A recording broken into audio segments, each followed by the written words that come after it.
I know what you're thinking, and I want one too. I want one so bad. But I don't think the PokerStars credit card is available outside of Italy. I'm moving here, that's it. Welcome back to SanRemo.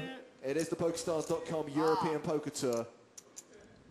And the Italian leg has 5 players remaining at the final table. We have lost Ismail Bajang, Adrian Pasaki, and Micah Raskin. The 5 remaining players competing for those sums of money as we start a new level and the blinds go up once again. And we are back.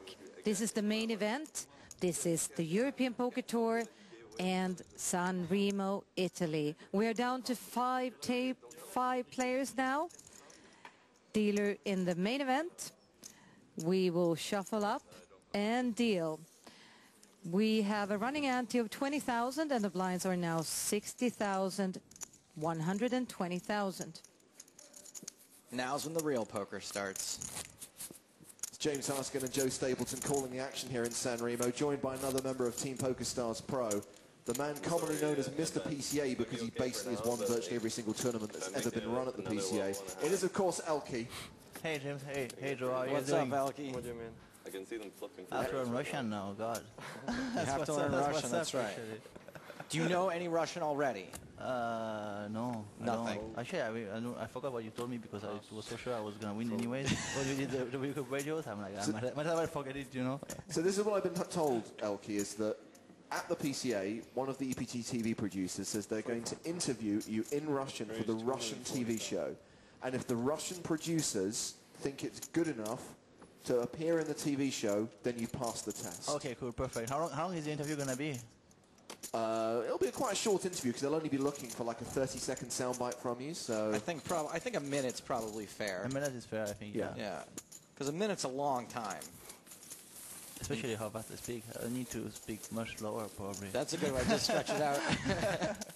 I need to be very self-conscious. They always tell me to speak slower, but this time it's probably way smarter than I would have to answer much less questions. So we heard about the bike ride. You guys rode bikes here from Cannes, which is, it seems like you guys did it pretty easily. But Eugene says next year you guys are thinking about running it. Yeah, I think it was too easy, actually. I was kind of almost disappointed because it was too easy. So I'm like, you know what? We have to feel the pain much more than that. So next time we're going to run like... But we have 3 days, though, so... But you have to run something like 26 miles a day, right, to do it? More. It was like, yeah, I think something like that, yeah. I think it's like a marathon a day, basically. That is ridiculous. Please don't die. That's all I ask. I won't die. It's going to be fun. Awesome advice there from Stapleton. Just don't die. I usually don't die, actually. What I would do is actually, if I did that, when you get here, you'd have 3 of the massage girls just waiting for you, and just have one on each leg and one on your back the entire time you're playing. That's a good idea, actually. I should think about it, yeah. A couple of things, by the way, if you've just joined us on EPT Live, if you want to get in touch, especially if you want to ask Elke a question, you can email nuts@pokerstars.tv, and you can also tweet using the hashtag EPT Live. But it's obviously worth talking about the 5 players we've still got left here, guys, and obviously we've got a French player here, Elke, and Ludovic Lacaille. I imagine you've played a fair amount against. Yeah, I know Ludovic really well, actually. I've been a fan with him since Canada started. I think he broke out in like 2007 when he got second in the WPT in Barcelona, and I've been a very good fan with him and respect his game a lot. I think he's a really, really great player. He has some issues about self-control, but technically, and he's really good and really dangerous. And if he can play his A games the whole way, he's probably the most dangerous player. There were a couple times where he seemed to get a little overly aggressive, and it didn't come back to bite him at all. But I think I can maybe see what you're saying about him. But he does seem awfully due. Like he seems like a guy that's due for a big win. Yeah, for sure. He had a great result at the main event a couple of years back, where he got like 16th, yeah. I think. Yeah, but he has a really great understanding of the game, so if he can keep it in check and cards look good for him, he's probably one of the favorites at the table for sure. And obviously, with 5 players remaining, he's got nearly 10 million chips, with about 24 million chips in play. The second biggest stack belongs to the Italian player, Angelo Recchia, who's got about 7.5 million. And I guess Artem Litvinov is someone that you know. Obviously, Eugene knows him quite well, but you play in all the high roller events, and Litvinov's a regular in those high rollers. Yeah, I saw him playing the high roller. It's kind of crazy, actually. Sometimes he's calling raises blind just because he feels like playing or he doesn't like someone. And when you loses or win, he goes out and does some shadowboxing in the air. Yeah, he did a spin kick a little while ago. pretty wide, I think. But he doesn't play quite as wide as he acts, I think. I completely agree with you. There is certainly a method to it. Now, would you rather play against someone that is just a solid poker player or someone that kind of takes risks like him? It kind of depends also, like the situation, and like if I have a much bigger stack, I don't mind gambling up and like somebody that takes risk if I can get an edge, you know. But sometimes it's better like not to take bigger risks. So if I'm not like if I'm an average stack, I'd rather grind it out like quietly and try not to take too much risk. It really depends also, like the table dynamics and stuff, because sometimes you really have to take a stand and it's...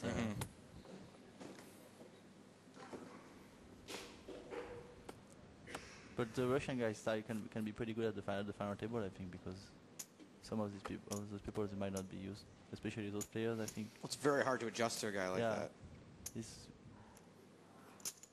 Right, 240,000. Well, this is one of the short stacks at the table. Jason Tompkins, the Irish player, raising under the gun. Gets through. The shortest Do we see the whole card? We do normally, but obviously sometimes if they show off camera slightly or... In theory, we're supposed to see the whole cards. Oh, actually, that's a trick. Next time I'm in EPT Live, I should just like pretend to miss the camera. Except you're not going to get away with it because they're going to be like, Elke, you should know better, and they're going to yell at you after every hand.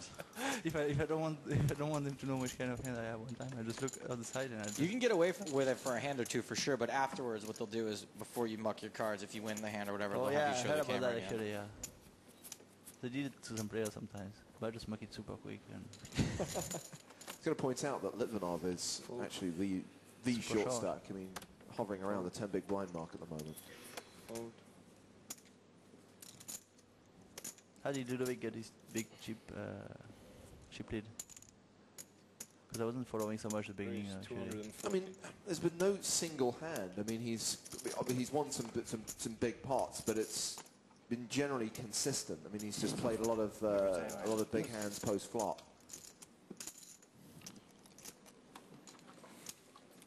There was one big hand he played against Tompkins where he rivered an ace. Tompkins had slow played top pair of kings for some reason. No, it wasn't Tompkins. It was the Polish player. Sorry, you're right. Excuse me. Who is no longer with us. By that, I mean, he's out of the tournament. He is still alive. I assume. Yeah, we think so. We're pretty sure. 2.7. SanRemo is pretty safe. I think it's going to be hard to die here. And then once he got around 7-8 million, people haven't really been standing up to him much. He's won a lot of pots uncontested.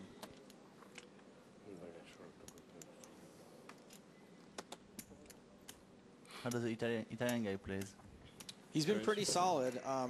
He was a short stack for a while and just played super tight and 240. Picked some decent spots. I mean, I have to say, this is, you know, he's opening up his game a little bit. Most of the hands we've seen him play have been premiums. And here he is raising under the gun with Jack-9 offsuit. This is pretty light for him. When he didn't have a lot of chips, he played much tighter. Now that it looks like he has some more, that he's opening things up a little bit. He busted the last guy that went out, Micah Raskin. Bit of a cooler situation. That doesn't really do the hand justice. Micah called a 3-bet from Recchia out of position with ace-8. Recchia had ace-jack. He came 8-8 jack. Wow. And the two of them were just clicking it back and forth. On the flop? They clicked it back and forth on the flop, and then on the turn, basically the guy who flopped trip eights was slow playing it. Was like check calling the whole way, and then the jack hit the river. Oh, and then they went away on the river? Yeah. And the guy had... Say it, Elke. Say the words. That's pretty sick. Yay! River, I guess. Well, the guy, Micah Raskin, the fellow who kept calling, didn't really have the chips to be calling either. He was making calls for like a third of his stack. More than half of his stack by the river. He had something like 480 behind and just called a bet of like 180. Oh, yeah, there's kind of no point because this guy has a hand is probably going to get in anyway. Yeah. In that spot. It was an interesting hand to watch. It was definitely unconventional. But ultimately, it was just, it was a cooler. Ludovic raising here. Jack-6 suited. 3-raise. There's a 3-bet from Recchia with ace-jack. 3-betting out of the big blind.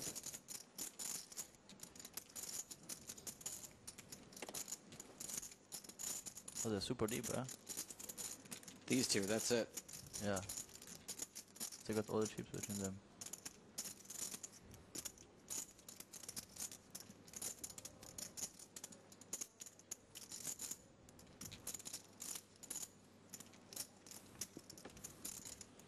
And Ludovic will fold.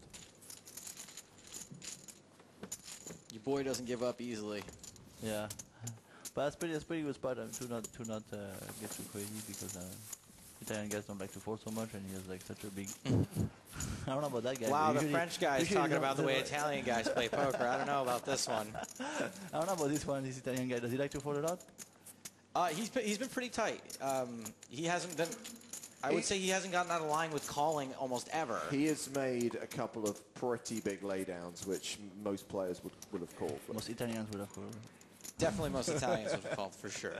I mean, he folded an overpair. He had 2 10s and a 9 high flop. And Wow, folded. really? Yeah. Wow. Fold. Raise. King Jack on the button. For Lavallee. 240. And he gets fold The from thing is, the they're not so lines. happy about it. Selkie, I'm sure you've seen it. It was published in the last 10 days, the full schedule for the 2013 PCA. You've been down it and ticked it, playing that. Yep, and that one, and that one, and that one. Might have to multi-table, but I will play that one as well. Huh? Which one? Sorry. I'm saying the PCA schedule. I'm assuming that you've kind of been through I've it. seen it. Yeah, it's crazy actually. It's crazy every year, and I need to win the super high order because it's like the one I don't have yet. You've got to complete the PCA trilogy. Yeah. Have you played super high rollers already? Yeah, I played it twice.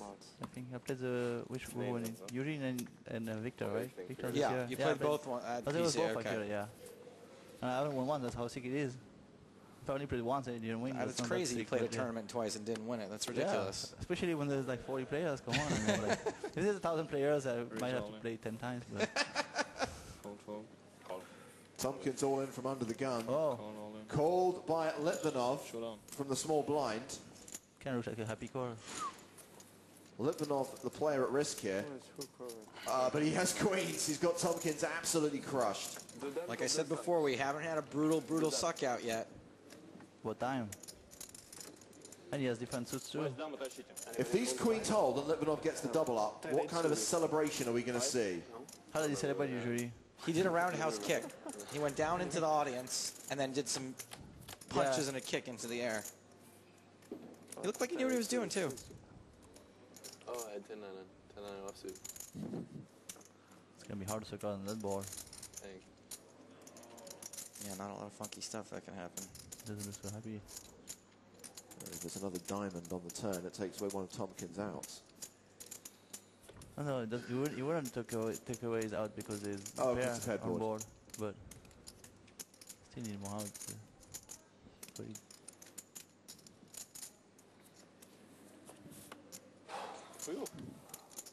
that was close. That was Was so close. close. That was so close. Your heart jumps a little bit when you see those. Litvinov gets the double up. Wow, we got the light show for a double up this time, huh? You may thought someone was eliminated there. Yeah, maybe. Oh, we didn't see celebration. He's already back. 1-1 turn. I was excited about the celebration. I know, we missed it. Oh my god. Can we backtrack it? I wish. How do you do it? We don't have PBR control over this thing. Oh, why not? We should get it as a wish Well, list. this all Put us happened on an hour EPT9. ago, unfortunately. We can't even tell the truck to do it. God, why not? That's so sick. You guys should make a wish list for the EPT Live. Okay, when we get to the PCA, As I need for you guys. I want to be able to backtrack the celebration. we want Elkie wants instant replay. Make it happen. Yeah, or at least put it in a corner, in a corner of the screen when nothing happens, like when the dealer is shifting. We don't really care, but you're going to see the celebration that happened before in the corner Sorry, we of got the screen. time. That'd be cool, yeah? That'd be much I better. think it's a good idea. I'm gonna pitch it to the Poker Stars Fat Cat. Yes.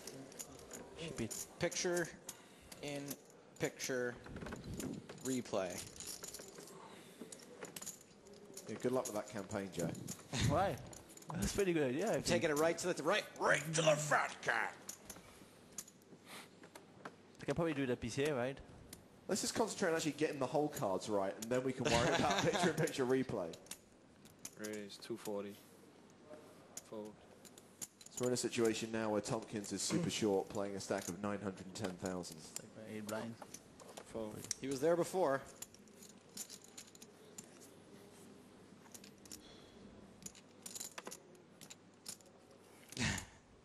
That's the appropriate face.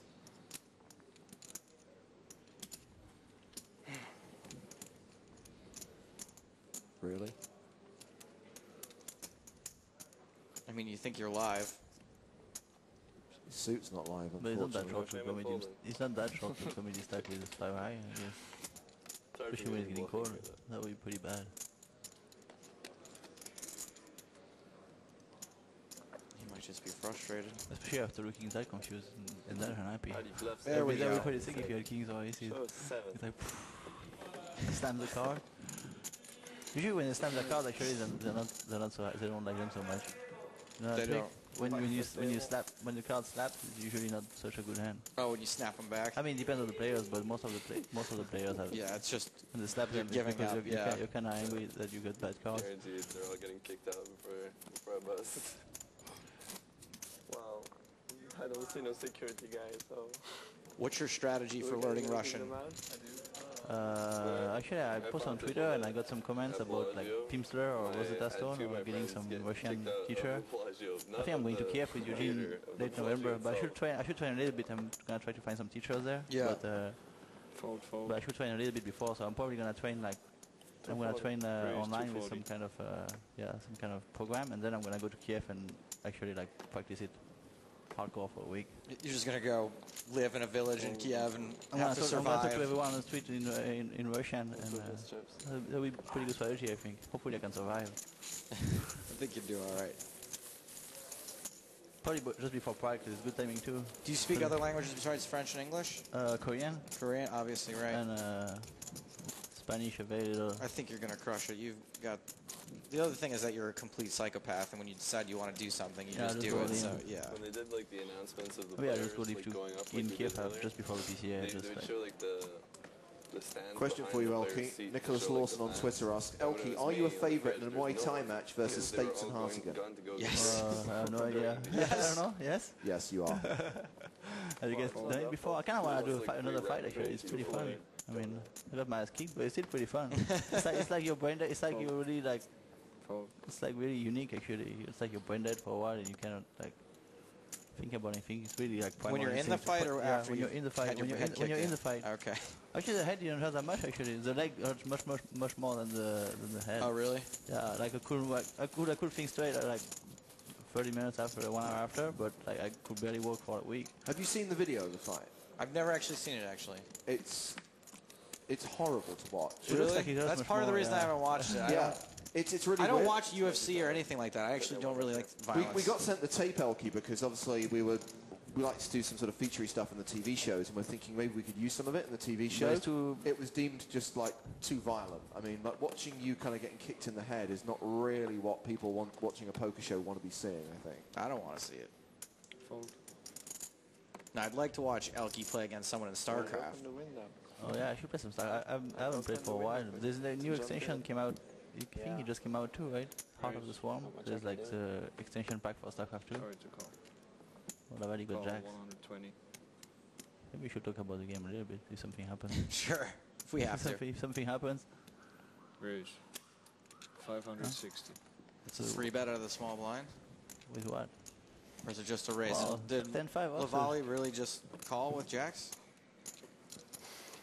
From the button? Looks like he did.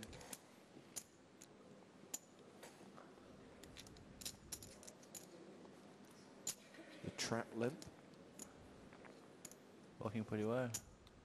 Oh, the coin.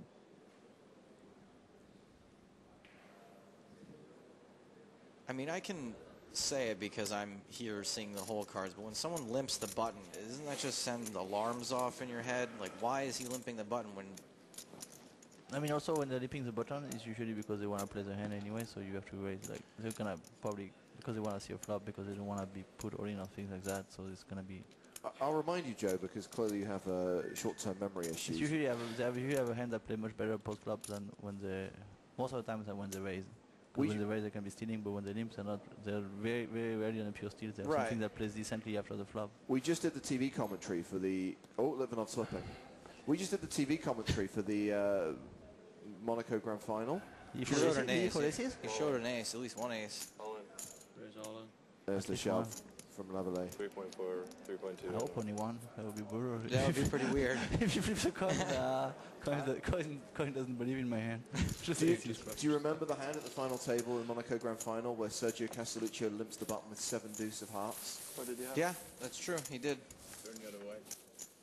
Don't always assume it's a big hand. Yeah, it's really not that big of a hand, but it's a hand that plays decently post flop, and like usually a better hand than people that are really aggressive. You could open like 100% of the hand on the button. Ryan is king of the comedy question on Twitter. Says, Elke, does Litvinov's antics give him any advantage at an EPT final table? Would spin kicks and ripped shirts win me some pots at my home game? The coin was Is his shirt ripped? I didn't see it. I mean, yeah, he's got a massive rip on his shirt right under the... Oh yeah, and he's barefoot too, I heard. Is he really? He's barefoot, yeah, I heard.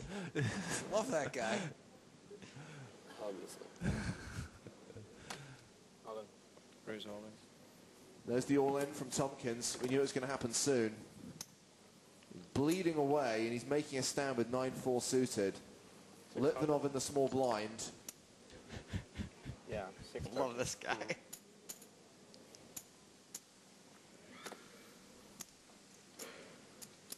Don't make the kid sweat it out with a coin flip. Oh, he's going to do it. Let's have coin. He has to channel the spirit of the coin first of all, though. Oh, coin gods, guide me. Guide me towards the correct decision. I think he's just taking mini naps.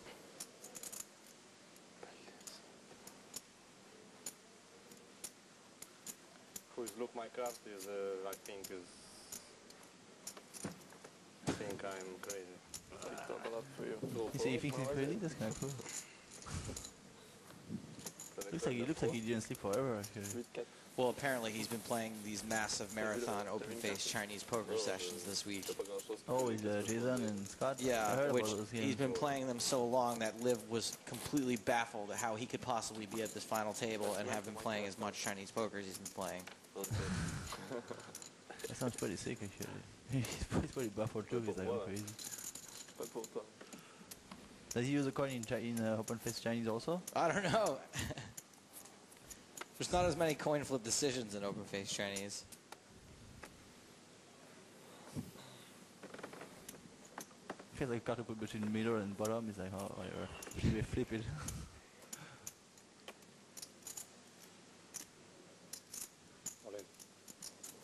Raise all in. Shoves the button. 2.16 million. Showdown. Oh. The call has come from Tompkins, and he will be the player at risk. Kings. Oh. Kings against ace-4. This could be it for Tompkins. Tompkins with the 1 overcard. Speaking of a lot of hands, he's been up guy. Yeah, he really has had plenty of hands today. So first Litvinov doubles up through Tompkins. Now he's on the verge of eliminating the Irishman. There is a 4, gives us a little bit of an extra sweat. Tompkins with 5 outs, 3 aces, 2 4s. Litvinov still a 4-1 favourite with 2 cards to come.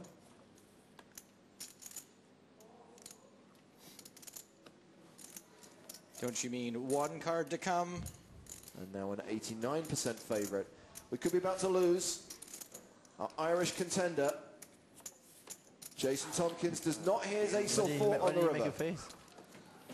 You're pretty unhappy. He's a strange dude. So Jason Tompkins goes out in 5th for 171,000 euros. We're down to 4 here at the final table of EPT SanRemo. A lot of support for Jason on the virtual rail from Ireland. But he will walk away in 5th place. I was on the button. Oh no, I was small blind. What's the countdown for? I'm getting excited. I like countdown. It's not really Oh, a that's it? question of Oh my fear. God. You just I kind thought of it have was to something so feel crazy. the guys out, how they're going to approach the game, and then just around what they're doing. So there are a few really good players. So you know, you always got to keep your eye on them. Yeah, we have this really weird thing where after the players have been eliminated, they tell us about how they're going to approach the final table.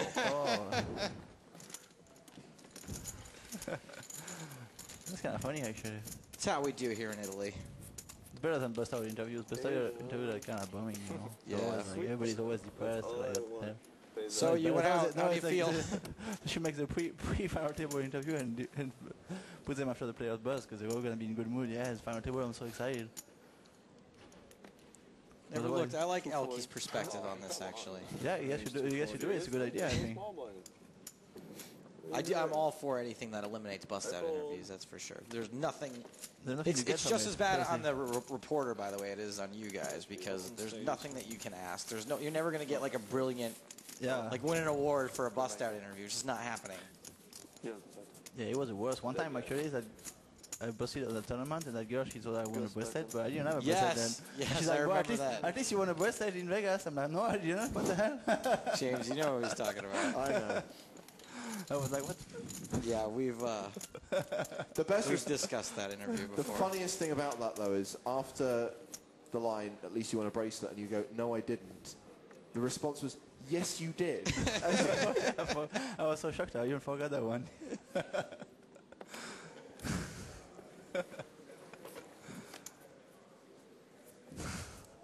Something tells me you'd remember if you'd won a bracelet that year. Yeah, especially a couple of months ago. Come on. Might have been drunk to celebrate, but not to the point of like, not remembering I even won. Raise 275.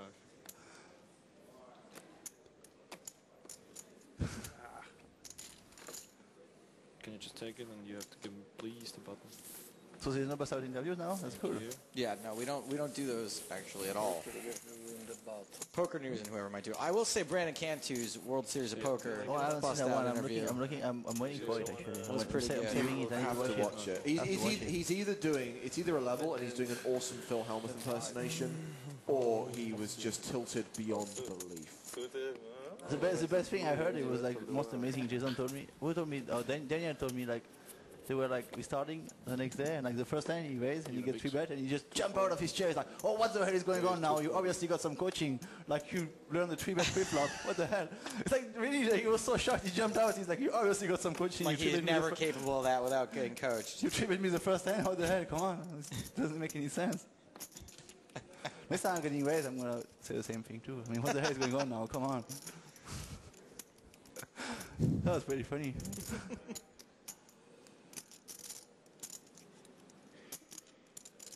Ludovic Lacquet has raised it under the gun. Decision is on Jason. Canadian with ace deuce Raise suited will 3-bet the button. Good job. 1, 2, 3. 35. 3.5. Behind. What does Ludovic have? I haven't seen his cards. Well, you looked again, so you better get at least one of them. Oh, that's a pretty good one to have. Ace 10.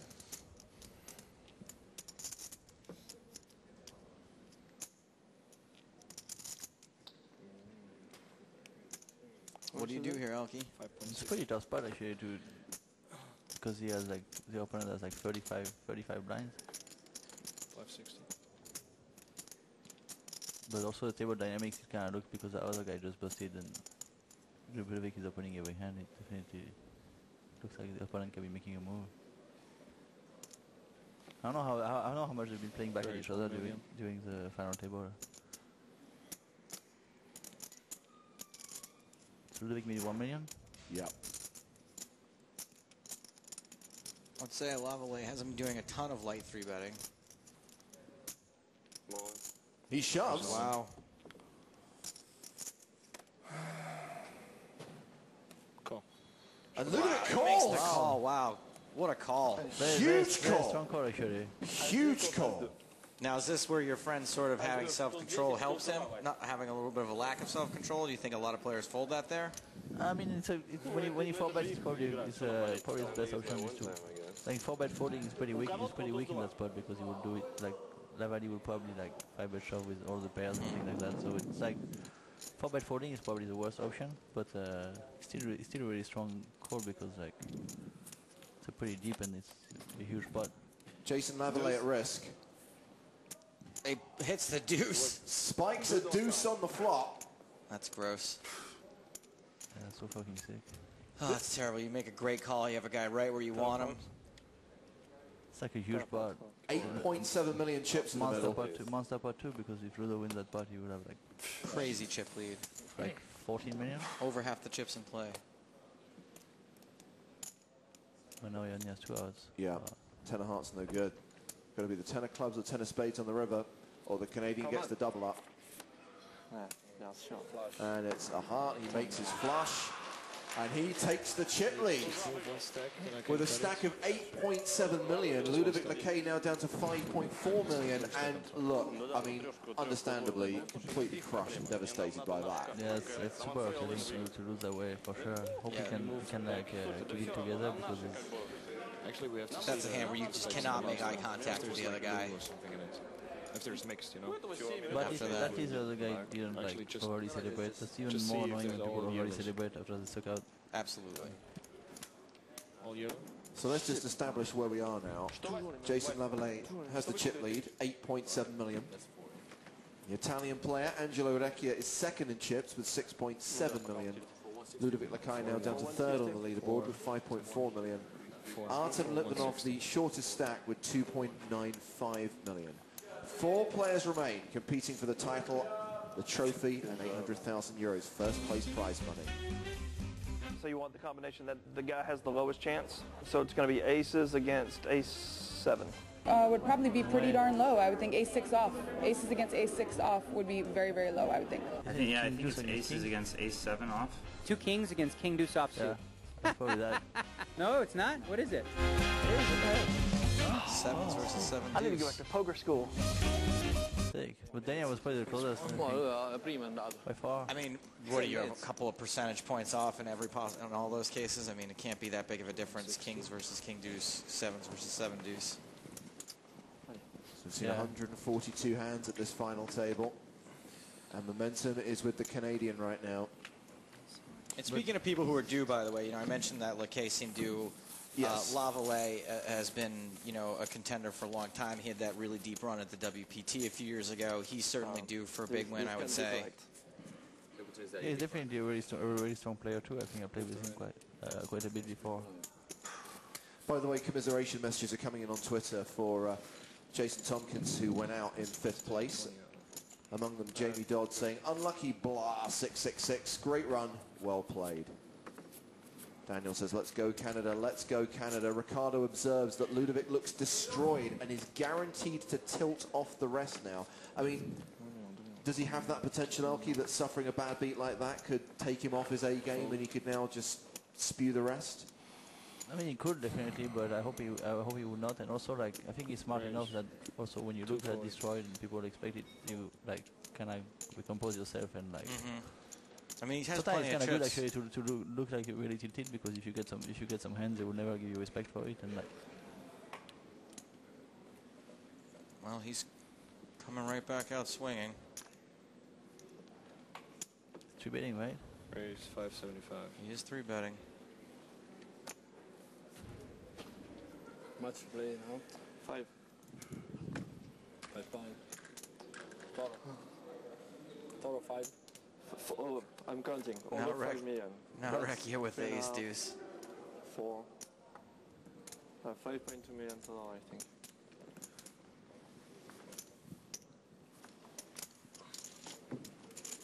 Recchia lets it go. What does Ludo have? Didn't show us. I'm going to go ahead and give the camera guys credit and say maybe he didn't look.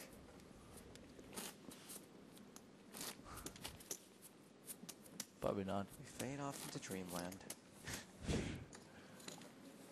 Don't forget, James, also playing for that shiny little trophy right there. We love the new trophies for EPT9. Yeah, they're much better actually. They're heavier because I've been working out a lot to lift those trophies and then make them smaller. You know, when I went to PCA, I had a hard time lifting the trophy, a hard time lifting the first trophy, and then they made it smaller all of a sudden, and like anybody could lift it like forever. So it was like no point. And now they make it like really hard and heavy again.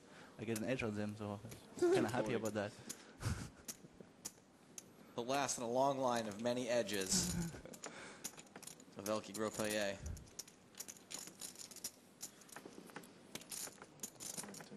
So Rakiet has raised under the gun with ace-queen. She's been folded around to Lavallee, the new chip leader. Here we go. Well, he's playing pretty slow, playing with 10. Yep. Check. Especially 400. Just one overcard for those 2 10s on the board. King high flop. Goes check, check. Gotta like your 10s now. Checks again. Bet 275. Delayed c-bet of 275,000. I would assume he's trying to keep this pot small so he can call here. He calls. Yeah, for sure, it's a good check because like people do a lot of delay c-bet, and if you bet like you would get a lot of hands to bluff that would have completely given up on the turn in case if you bet the turn. You will probably get same amount of action from a 6 and a 7. Oh, no, I can bet that river again. 650.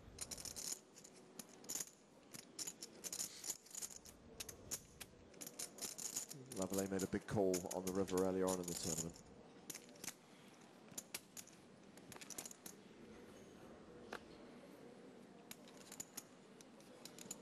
Wow. Wow, you got into fourth best 10. Nice bet by Rakia. The Italian narrows the gap between them. He's now playing 7.1 million, so only a million chips separate the chip leader and the guy in second position. Very different situation to when Ludovic Laquet had the chip lead and was crushing the table. I'm still sick over that ace-deuce suck out. Yeah, well, really the weird thing is, I mean, you've been setting it up, Joe, because you kept saying every time there was an all-in, we've yet to see a gross suck out. Well, there you go. We've now seen one. Are you happy now? I didn't mean to do it to him specifically. I'm sorry. Better be. What the hell, my fellow Frenchman.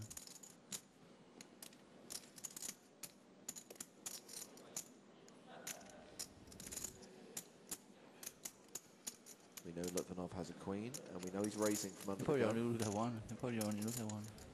He's definitely the kind of guy that would do it. Entirely possible, yeah. 250,000.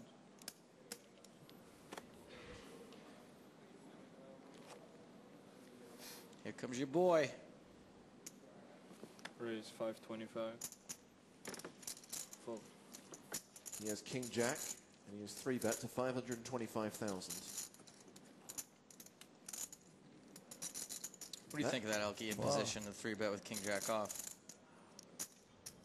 I mean, what's Vecchia got? He could certainly have just called there too, yeah? Yeah, I think calling is pretty good too, but I think he probably 3-bets in. Litvinov is also not the kind of players I would shove too light, I would think. So it's probably good against Litvinov, especially because he's not the kind of guy who's gonna like. Look, there's a cold 4-bet coming here from Vecchia.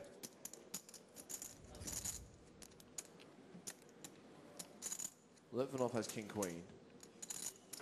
So you cold 4-bet's going to look pretty strong here.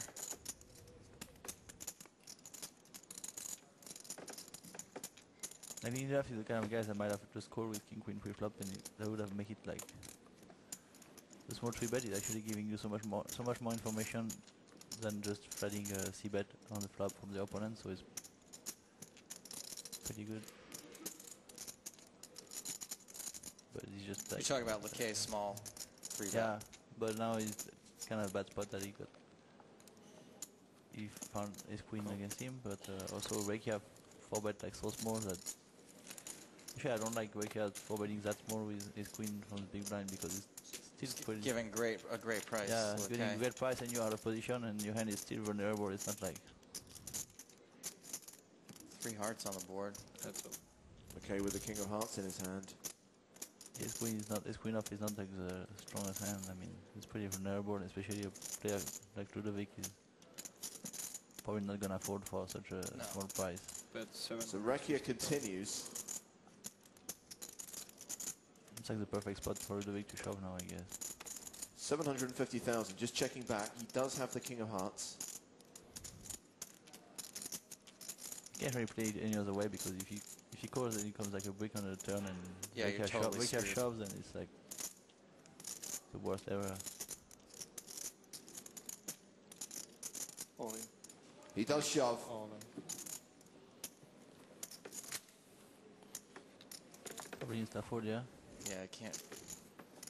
And Rekia loses... Fold it before we could get the camera on him. Rekia loses a big pot to Lakay, and that's a big boost to him, because he is now pretty much dead equal with Jason Lavallee for the chip lead. He's got 7.9 million, Lavallee has 8 million, so there's 100,000 separating them now. Angelo Rekia is down to 5.2 million. Litvinov still bringing up the rear. Lakay's got some gusto, I like it. I mean, he does not play scared. Granted, Elke, the blinds are 60,000, 120,000. So the blinds are big, but they're still pretty deep, but they're not frightened to play big pots here. Yeah, of course, yeah. I mean the situation kind of like the all had kind of some good hands, especially for four-handed, but I still think like Rekia could have definitely like four bet bigger to get Ludovic to fold, especially with such a hand. Or he might have just given up on that kind of board, because it looks like it's a board that hits Ludovic a lot. I mean,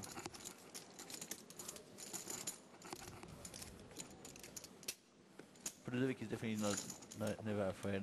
That's one of his strengths also, and in that spot for handed is probably really good. The problem is he's got Jason on his left now, and raise 250,000. Pass. He's the most dangerous opponent, and he's just on his left with pass.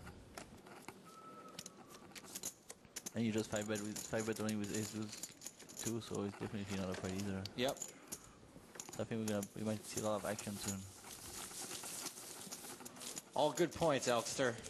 The Italian guy is probably the tightest, actually. He's probably the that's kind of crazy to say. Yeah, he's been playing pretty tight, solid. Not fitting into the Italian stereotypes, for sure. That's what you meant the FinalTable. That was kind of mean, but it was easy. Well, we can talk about what stereotypes are. We, don't necessarily want to say that anyone is specifically fitting into them, which obviously he isn't. But, I think French have a similar reputation. Yeah, French are pretty bad.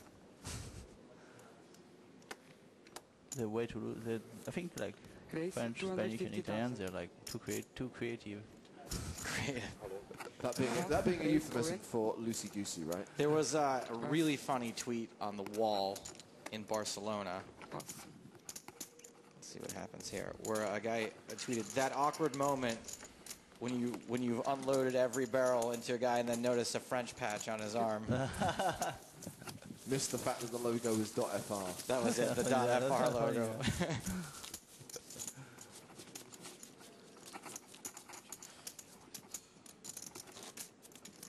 Some real cinema happening here. But yeah, French are pretty creative, and Italians they don't like to be bluffed very much. Same for Spanish players, I guess, actually. I've been known to make a good bluff call in my day. By the way, I don't know whether you've noticed, but I mean, this is our 6th trip to SanRemo. This appeared as a stop on the EPT for the first time towards the latter end of season 4, and this is the first year that we've realised that SanRemo is one word. Is it? Yeah, for the last 5 seasons, we've been calling it SanRemo, capital S, capital R. Oh. Actually, it's SanRemo, all one word. I never knew either. 240,000.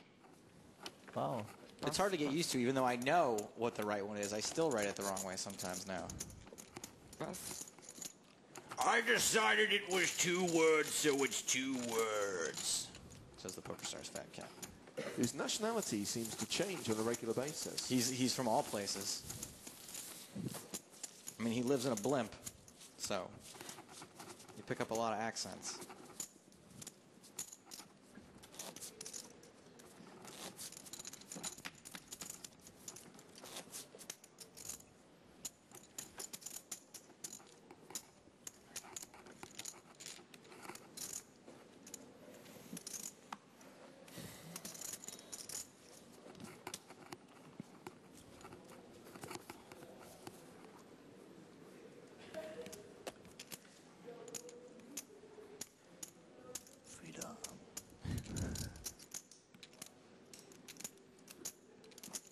Raise 250,000. So how many hours in a row did the Russian guy play? Open face Chinese.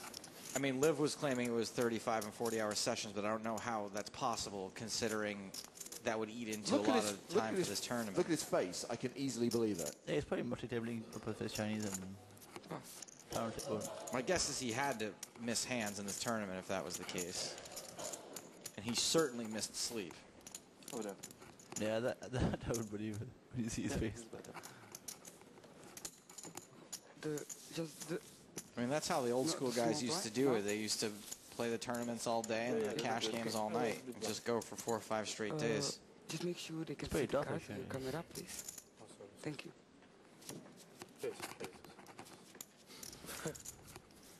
You'll be pleased to know that Howard Swains of the PokerStars blog team has done a little piece about our working conditions here in SanRemo.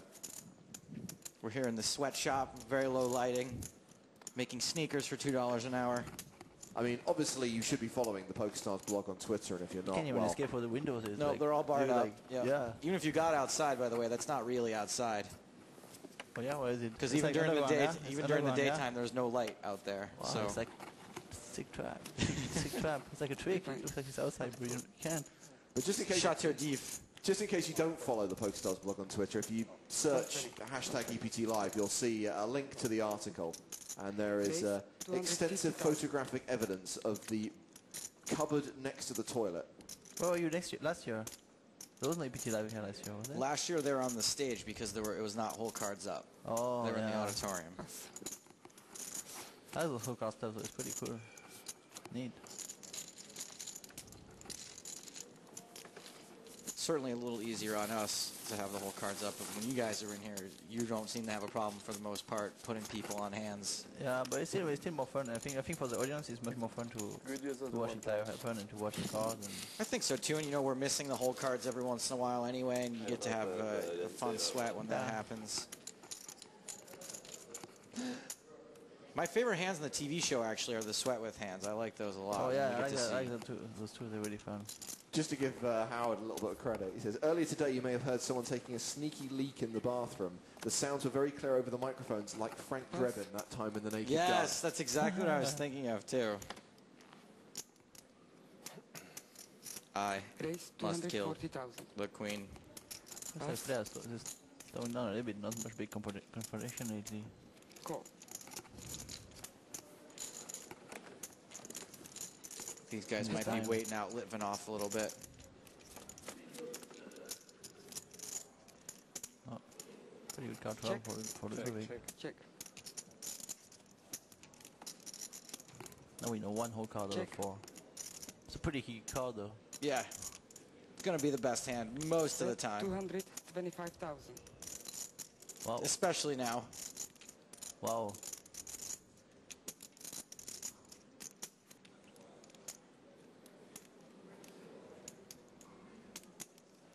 There's the raise. Raise. 600,000. About to find out if Reki has actually got a hand.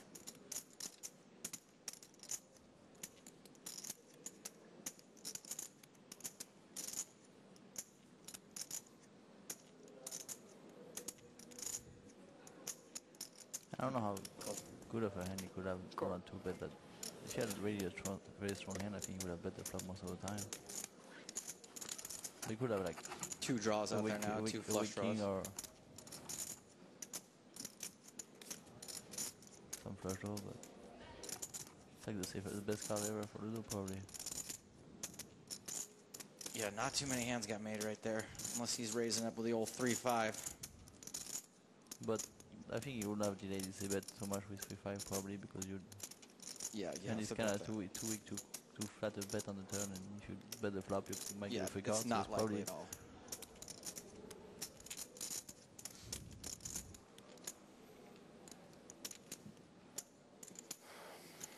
If we can check behind the king on the flop, bet 800,000. Really hard for him to fold it. Call. Showdown. Got a call. No way Reki is ahead.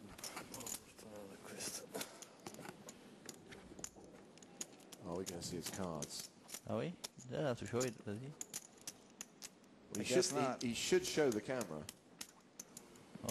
Yeah. But I guess we'll never know. Sorry. That's a really big part for Ludovic. I have to say, that's really impressive. He is back in the chip lead. He's back to 9.4 million. So he's back to where he was before he lost that horrible hand, the ace-10, ace-deuce to Lavallee. Recchia looks a little... Yeah, Recchia is in pretty dangerous zone now. Yeah, I mean, Recchia, last time we kind of were bigging him up and saying he was sitting on 7.1 million. He's lost half that. He's now down to 3.5. Looks awfully white after that hand. Boy, I really love to know what he had. He probably had a king because he called so fast. Yeah. I'll pass on the love for today. I mean, could have a 9, I guess. It's probably similar because,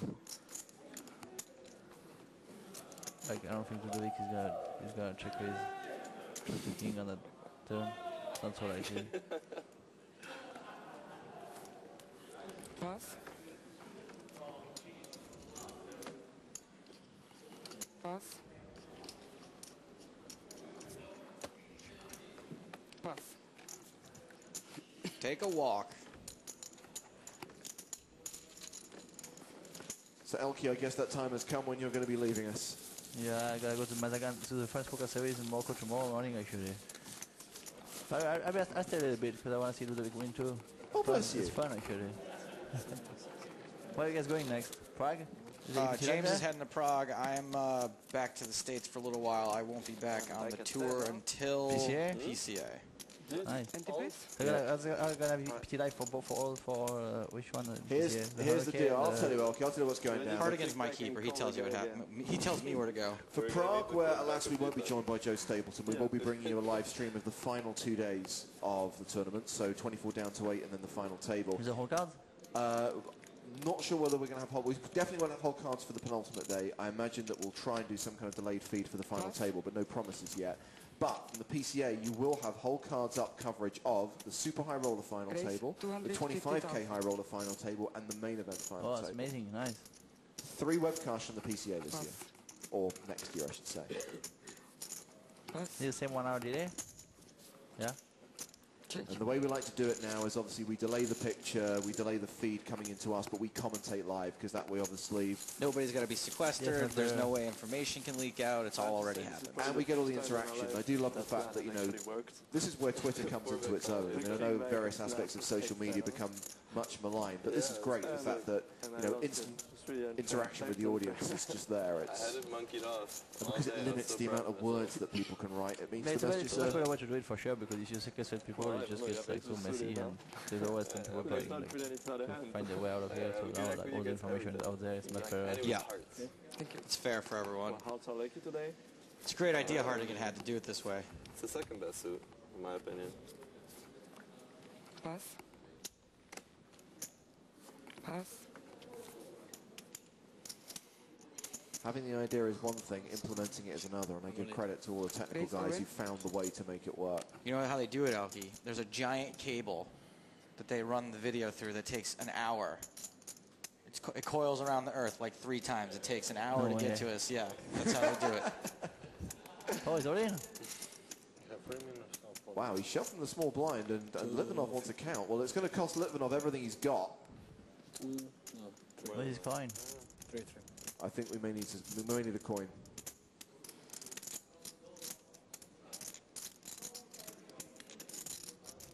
Flip it. Cap the cards.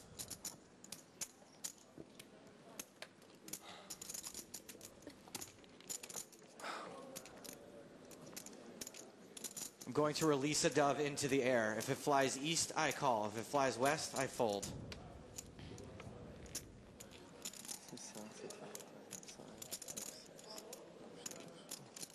Pretty confused. Probably gonna fold. Saying goodbye. You don't have the coin this time? At least let us know what he folded. Come on! King Jack. King Jack. It's not good for coins, I think. It's not good for coin. Queen Jack. Yeah.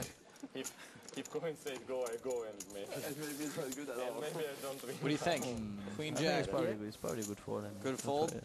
23 I think blinds. we're gonna finish this tournament and still not know what the I coin don't see the Italian actually guy means, showing where. so many things we don't know about it. What the fuck are you doing? You're putting big blinds? But you're not big Yeah, blinds. it looks like so. I think it's too far away. You have to go closer to camera. They cannot see your cards. Are you too close? A bit Thank you, I think Marketa. it's too far. Do it here. No, he's too close. Yeah? I think he did it here. You tell him. You keep him in In line. micro camera, yeah.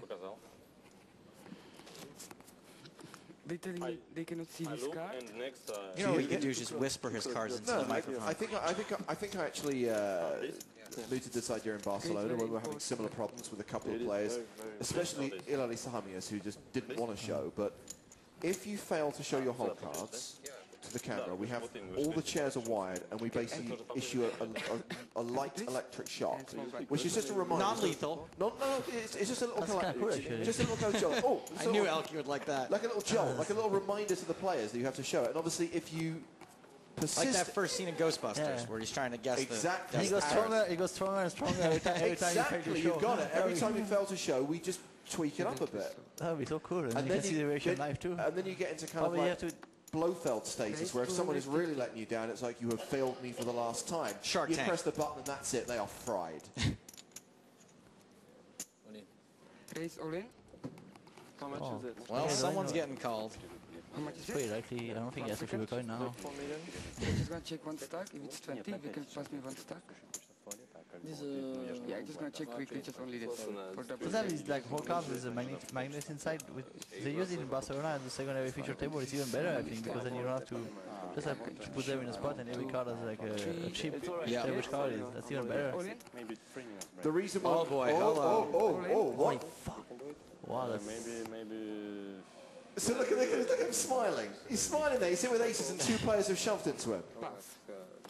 huh? No, he doesn't have aces. What the hell? He just folded. Well, he folded. So I I guess think aces may have been a misclick. Maybe... Oh, he had ace king. wow, And he folds. that's kind of different. Huh? I can't lose them all. It's Okay. a tough fold, but I guess that's a tough spot to call with it. So Lavallee opened with ace king, not aces. There was then the shove from Rakia, the reshove from Lakai. Lavallee then lays down the ace king, and here we have Rakia at risk and needing an ace or clubs, or he will be out in 4th. And we know there's one less ace to hit. Not a promising flop. Yeah, pretty safe for Ludovic. But I guess that's pretty good fold with his king in that spot for sure, because it's super You tough. gotta figure someone's got another ace. Yep. Yeah, and also Ludovic definitely has like Rekia pairs a a monster 7. hand. So Rakia now drawing to 4 outs, needs an ace or a 7 on the river. You better check ya before you wreck ya. Does not hit, and we lose the last remaining Italian from EPT SanRemo.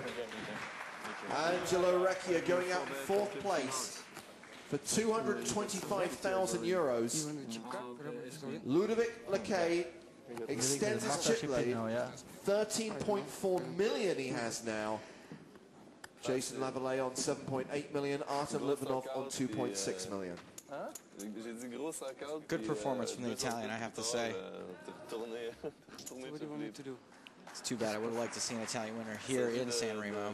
What I want to hear is how that Italian was going to play the final table before he busted today. Oh yeah, interesting.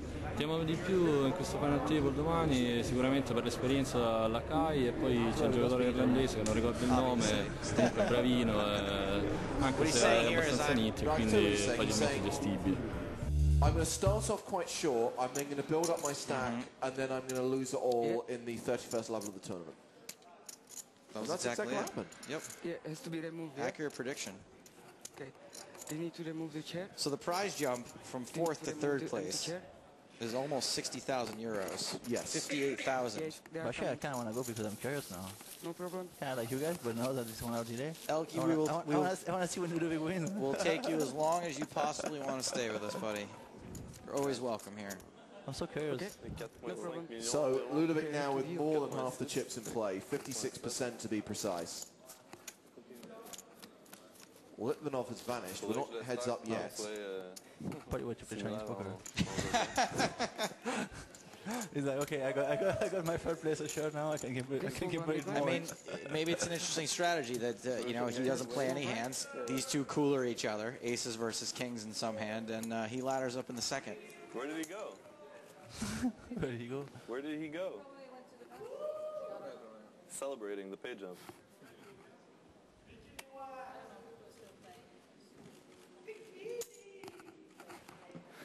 Call. Okay, calls out of the small blind with ace-8.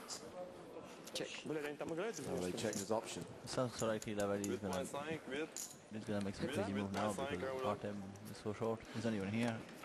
He's short. It's not worth playing this a big pot. Well, Lavallee pairs is 5. Okay. Yeah, French not fine. He's definitely gonna call a bet now. Bet. 150,000. Half pot bet. Cool. Let's see if Lakay shuts down now.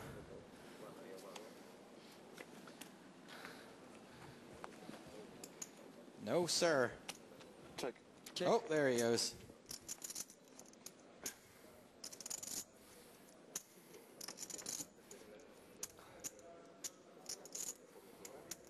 He's back.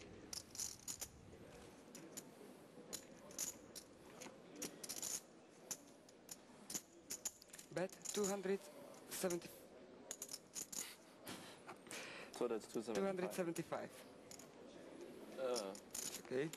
That's not what I wanted to bet. So it works. What do you think you wanted to bet? I wanted to bet more. Pass. Oh. 8 show. 6-8. Oh. You don't bet the turn with 6-8? He's claiming he folded 6-8. French nits. You would think I have 6-8. French nits that click it back, call it off for like 40 big blinds. It worked out pretty well, right? Yeah, it did. No, actually, no, it didn't. Well, yeah, results oriented. Almost. Almost, yeah. I almost became a genius, but no. That was a pretty good move, dude. It's amazing. What a goal. No. That's actually a really good point. Just had a tweet here from NL saying that I need 5 more thousand, please. Lavallee's actually really lucky that Lakay woke up with jacks there, because otherwise he would have got it in with ace-king, lost to ace-7 because the Italian spiked to 7, and the Italian would now have a big stack. Yeah, sometimes it happens like that. It's crazy actually. There was one time I was playing that when I was W Hoop I won. Actually, I got so lucky that it was crazy. There was like 2 tables of 6, I think. There was 12 players left, and one guy shoved like 16 blind out of the gun, and I was gonna snap him off with 9s from the big blind, and I had about like 50 blinds, and then the small blind called. I was like, what the fuck? It looks so suspicious. So I folded, and actually the guy another gun, he had jacks. Cool. And the small blind, he misclicked with king 5 off, so that was pretty lucky. Wow. That guy's misclick saved me like... Did the king win? No. That was pretty lucky. Lucky misclick for you. Yeah. I was like, wow, he just scored. It's so suspicious. It's so strong. Check. That was wrong, actually. Flop. Okay, pairs his ace on the turn. Haven't seen Litvinov's cards yet. Litvinov is really short. To defend. You'd think if he had an ace, he would have put another bet in before the flop. Can you show the cards again, please? But actually defend even when he's short, I heard. Some hand juries told me, like, you would call him in raise with like ace-7 suited when the other guy has like 10 blinds and like... He defended his big blind there with king 3 suited. By the way, I've got a tweet here from Frank Op de Wood of Poker News Holland. King versus King Deuce is 94.16% versus 4.3%. 7-7 versus 7 Deuce is 91.49% versus 3.86%. So that video was BS. Oh, so it is Kings versus King Deuce. I thought it was Kings versus King Deuce too. Elky's correct. Ding, ding, ding, ding, ding. Elky and Daniel Negreanu win the points. How do you get that wrong? How do you make a video? Yeah, that's... Suits can't matter, right? I mean, it doesn't matter. All that matters is the card that's not covered. Right. How do you do a video with that as your theme and you get the answer wrong? That's... Oy. I'm just kidding. I'm sure they tried very hard in the video. I'm sure they tried their best. They were trying to bluff us to see which. That's right. If we had faith. If they're going to run another video later on, it's like, just kidding, on that last one, fooled you. They should do it. That would be pretty cool. We need to tell Daniel that he's right. He was right. So he can. Okay, they told him he was wrong. He can then do a rant about how he was made to look a fool in the video. Because you know, the people that inside the video didn't even know that they were made fool of. So what's the point? Right. They wouldn't even say, "No, you're wrong," but they just asked. So there's no point really. At least make fun of them for being wrong. Even if they're not. I'm surprised Daniel gave up that easily.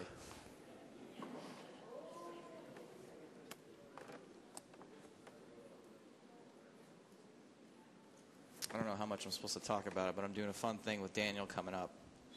That's all I'm going to say. Fold. Fun little shoot. What is it gonna be? That's it. I can't say anything else. But the hell is so good to do that. Actually, you're like. I'll probably get in trouble just for saying that, but we're gonna make a fun little video together. If you're in trouble, might as well get completely in trouble. that's my philosophy, you know. If you're gonna have trouble, might as well go all the way. If it goes well, we're probably gonna do one with you eventually too. Oh, nice. When is it gonna be released? Do you know? Do you even know that? I think they want to get it out in December, something like that. So not too long. Oh, nice. We're shooting it in a couple of weeks. Shooting it in October. It's gonna be on like PokerStars TV or? I think we're aiming bigger. We'll see. Wow. It's the ghost of Casino SanRemo. Really it's one word, you fools. One word. Fold.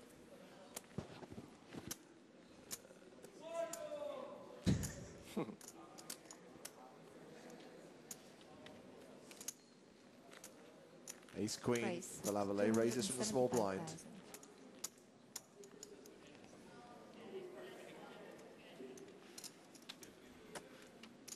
Fold. And an awful fold. It's been pretty tight, if you know, for sure. I mean, I don't know if it's hard, but. You ready to fall in? Used to play crazier. But actually, that's happened when you're very tired. Sometimes you get crazy, but when you get like too much sleep, it's like. I think it's easier to play tight too when you're, you know, when the Probably money's only right in button front you're of gonna you. fold three-handed, and I have ace queen. Yeah, for sure. We can't play really too tight now because like. Well, yeah, you can't afford it that tight. Blind off, there's really no point. Tell me about it. Should get a penalty for this one. Win or lose, always an asshole. Fold. Fold. Ludovic gets a walk there. Yeah, Ludovic is going to have to make a move pretty soon. So Ludovic playing 13.8 million, Jason on 8 million, and Artem down to 2 million. How much you got? Less than 20 bigs. So you have... I have no idea. Yeah, you have like... Three-handed, those blinds 14? come around pretty 14 quick. or 16. Yeah, 14. No, less. 24 million in chips. 24 million, okay. In so... play. You have like 12, I guess. Yeah, 13. Yeah, 23.8. Fold. Fold. Yeah, these are hands that wouldn't make the TV edit. Yeah, you're doing this kind of waiting out for Artem to die, it looks like. You don't see a lot of walks Yeah. and TV edits.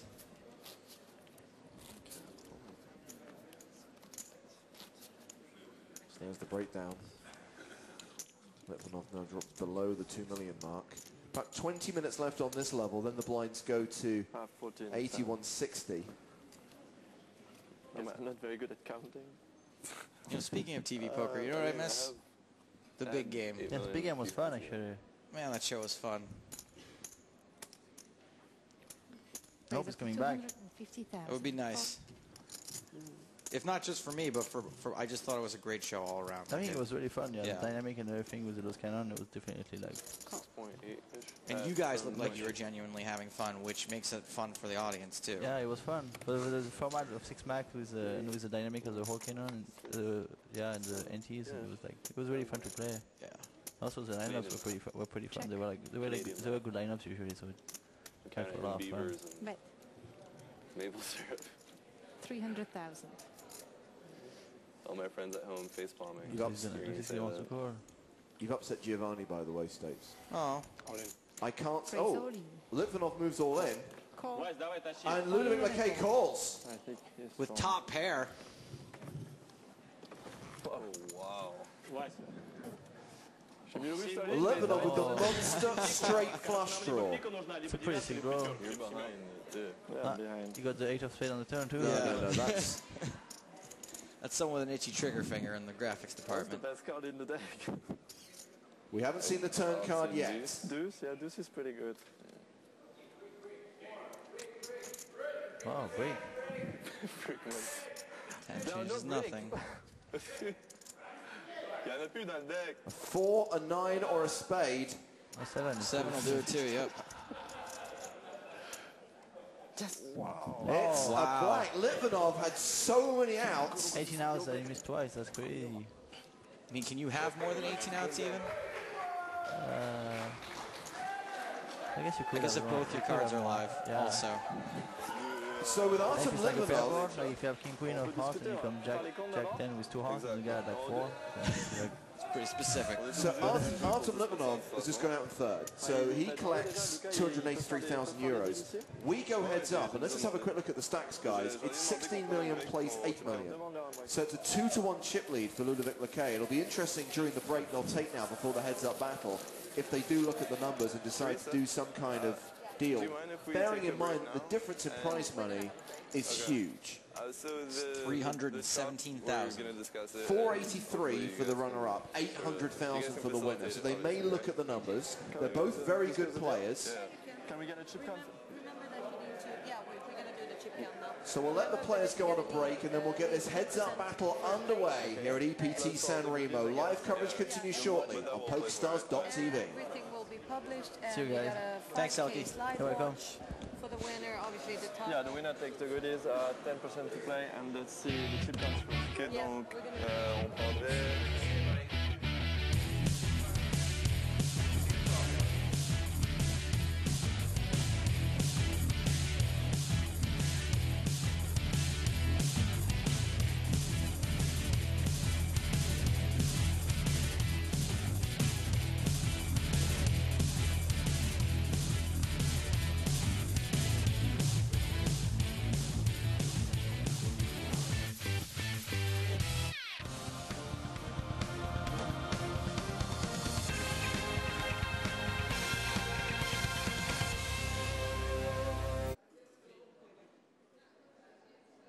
SanRemo, and as you can probably tell from the extended break after the loss of Artem Litvinov in third place, Jason Lavallée and Ludovic Lacaille have been discussing a deal during that extended break. Discussing it in French, possibly.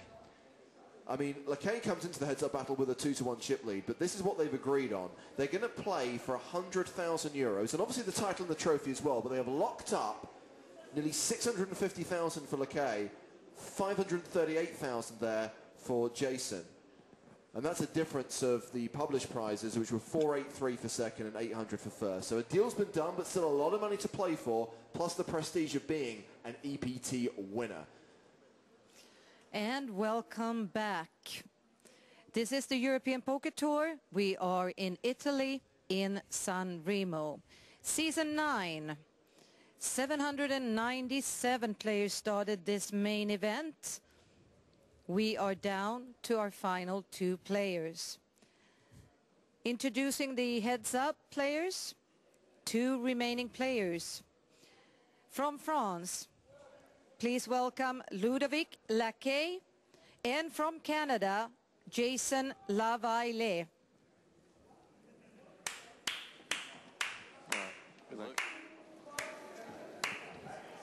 James, you're not clapping. Lavallée.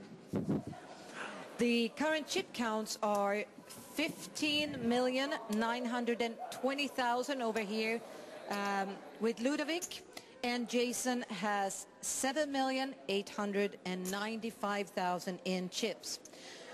We are still playing on level 30, which is 31, with a running ante of 20,000, our blinds are 80,000, 100, and 60,000. We're ready to start.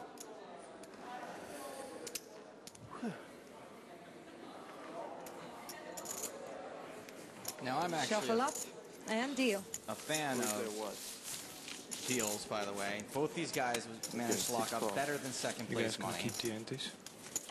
which I think is fantastic. No, it's not the same as first place money, but I mean, that's better than second place. I don't know any other way to put it. Well, let's put it this way. If Ludovic Makau wins the tournament, he'll actually win just shy of 750,000 euros. That's not much less than the published first prize, which was 800,000. Okay. We have to put it. And, you know, no matter who has a huge edge over whoever else, a 2-to-1 chip lead, anything can happen. Obviously, these guys, neither one of them has a huge edge over the other. Did we draw for the and if you button? take the biggest disparity possible, the best heads-up player in the world versus the worst player is still going to win a decent amount of the time, even without the chip lead.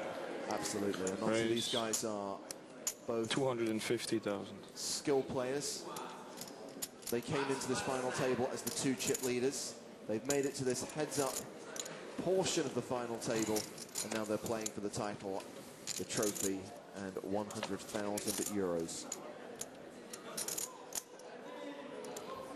Check. Okay, he's going to start things off with an ace. It's going to be the best hand quite a bit. Check, check on the flop.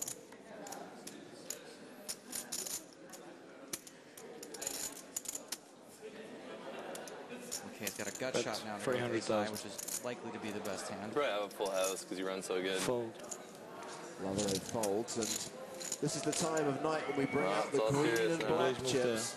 So in addition to the yellows, which are worth 25,000, the blues are worth 5,000. I don't do it We've got the green and blacks, which are worth 100,000 each.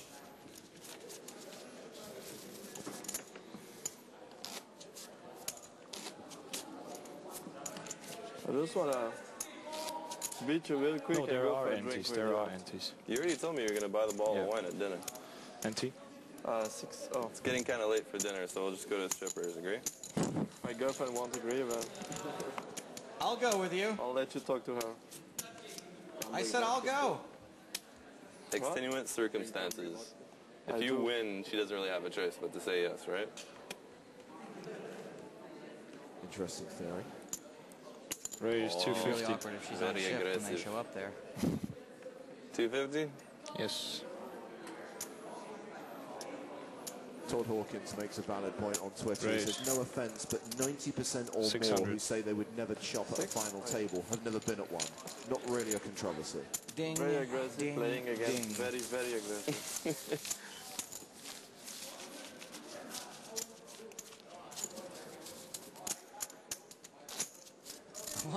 Lavallée's. Had to get the first 3-bet in there, right? Little thumbnail over there. He's got a Can't very wait too nice long. pose. Can't be a bluff. Lavallée's going to win that pot. 2 nines, 3 betting are good. 15 minutes left on the level. I assume that they'll play on, having just taken that extended break. 120. Call. Check. So a raise and a call. I think it's a limp and a call. Indeed it is. Well, this is an interesting flop. Lavallée flops best, middle pair. Check. Okay, checks. His open ender. They both check. Check. Check. Both getting kind of tricky here. Lavallée with a gut shot now to go with his pair. He's pretty likely to think he has the best hand at this point. 150.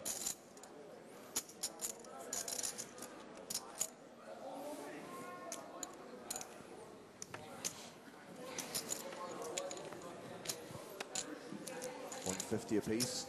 Call. The river brings the deuce of clubs. Check.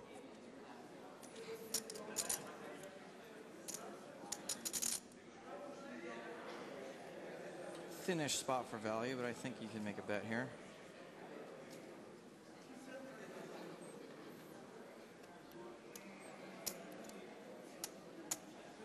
at 300,000. 300,000. Into a pot of nearly 600,000.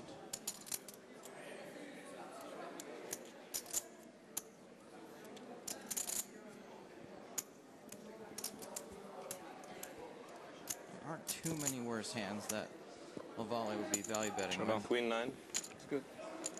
Queen 9 is indeed good. Andrew asked on Twitter, do you guys think we'll be heads up for long, or will we have a quick winner? What's your definition of long? I think anything more than 2 levels is long. I don't think this will take more than 2 levels. That's 3 hours. That's still long. I take the under on 3 hours. Okay. 90 minutes.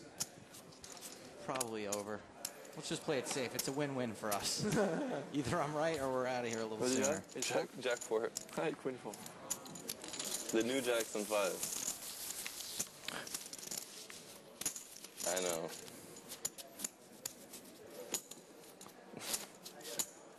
I get that reaction to like 20% of what I say, so it doesn't really faze me. It's just like disappointment. I do enjoy the random observations that our viewers make. Damon's just tweeted to say the dealer has a nice watch. Enjoying the coverage. Would you enjoy it less if you were wearing a less nice watch? That's the question. Oh, all in. Yeah, you have an ace. I mean, What else?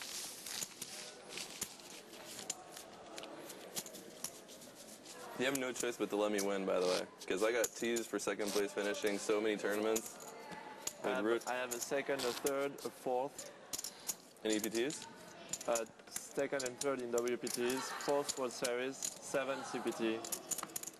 So these close. guys both want it pretty bad.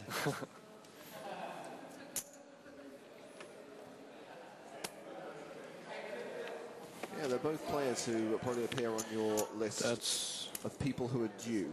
Absolutely. They're the 2 guys I said coming into this that were the most due, so at least one of them's going to get there.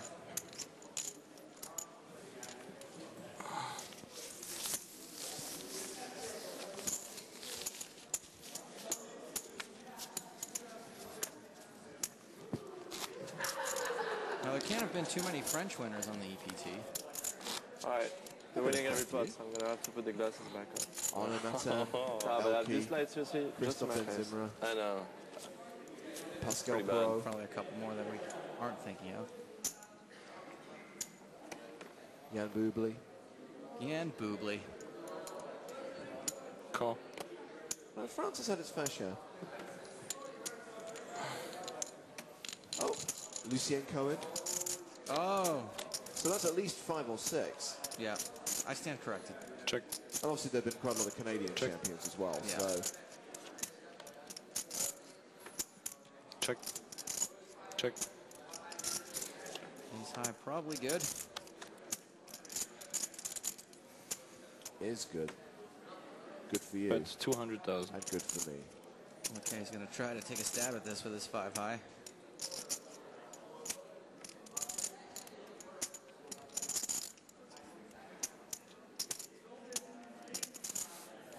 He semi-bluffs the open-ended draw on the river. Good enough.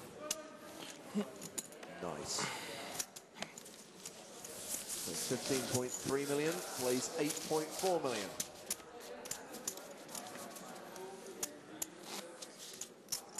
Heads up plays is just a totally different ball game. Ranges are blown wide open. Yep.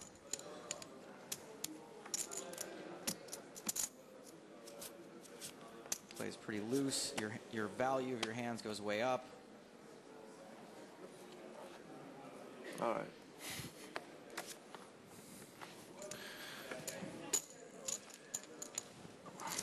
I noticed that they've actually put the trophy on the table. That's not something they usually do.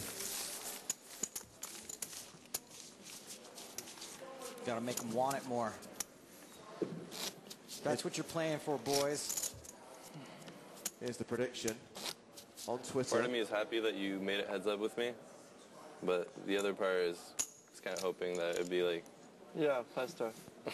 Not only that, me and like one of the people that are terrible. I was totally rooting for the Italian dude at some point. Well, it would have been a crazy heads up, though. Yeah, that would have been over real quick. So Tim Farrelly's made a prediction on Twitter. He says, it will be over this level, in my opinion. Well, we're going to give him a freebie on that one since this level is only 9 minutes more.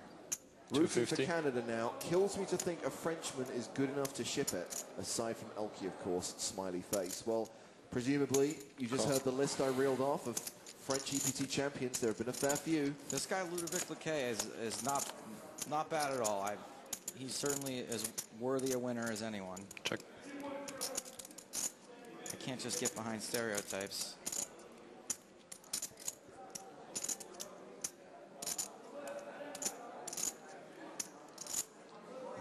Pair of threes is ahead right now.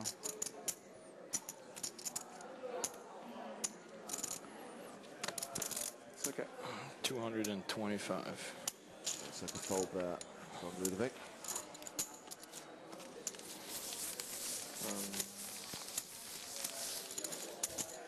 So a reminder that the EPT will move from Italy to the Czech Republic, with EPT Prague kicking off on the 5th of December, running until the 15th of the month.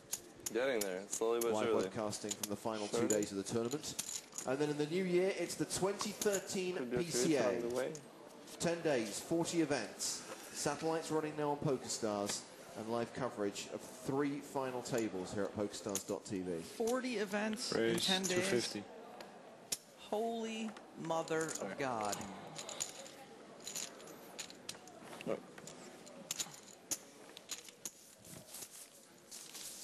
I think my favorite part of the PCA is all of the online grinders in the lobby every Sunday. Oh, it's I quite love funny that to watch.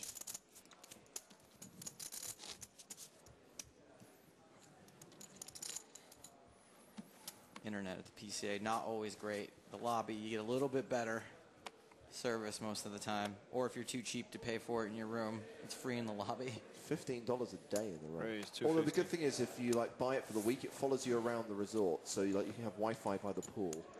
That's quite baller. Ryan asked, how deep are they? It looks like about 80 effective, but I can't tell for sure. Well, just to recap the stacks, Ryan, Ludovic's got 15 million, and Jason's got about 9 million, and the blinds are currently at 61.20, but in 6 minutes' time, they'll be going up to 81.60. You do the math.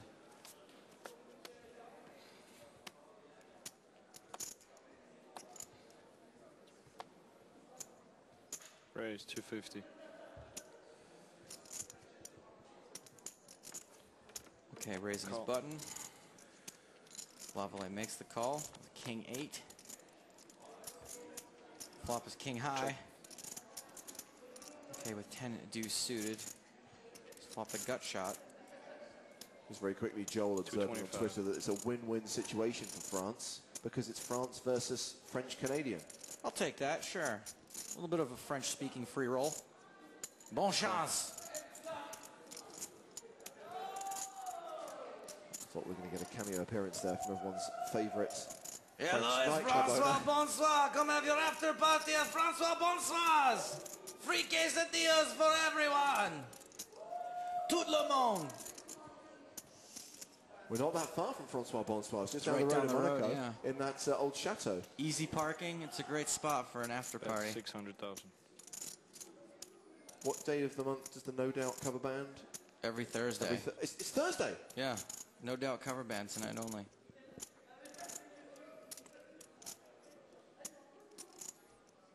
Okay, it's just bet into Lavallee. Call. Who has top pair. See if this gut shot comes in. It doesn't. Check. Lavallee checks again. He's going to give Lequet a chance to bet his bluff one more time.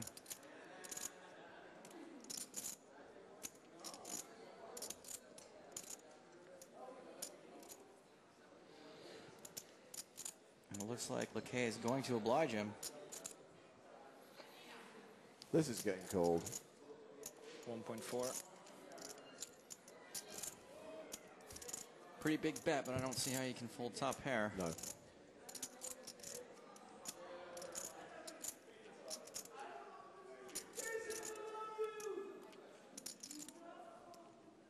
Jason's fans in the auditorium informing him that they love him. Yes.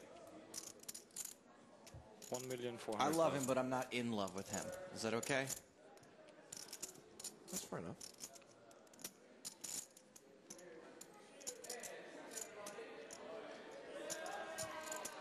I wonder what he's thinking about this long.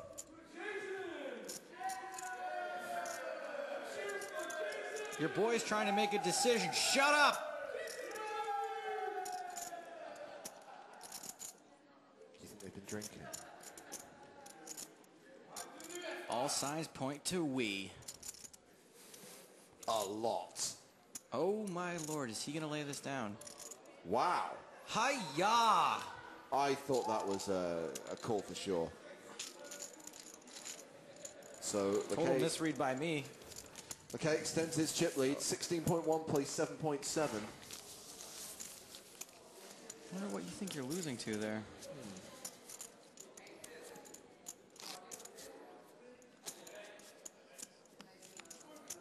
Some wizard out there, tell me why Jason Lavallee would fold there. I know there's some wizards listening. What do you think, Mehmet Mori? Well, Saruman, the white, has tweeted to say...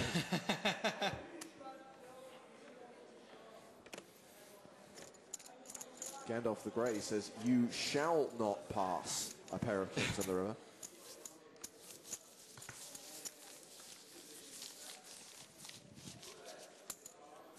A wizard neither folds a winner nor calls with a loser. A wizard does exactly what a wizard is supposed to do.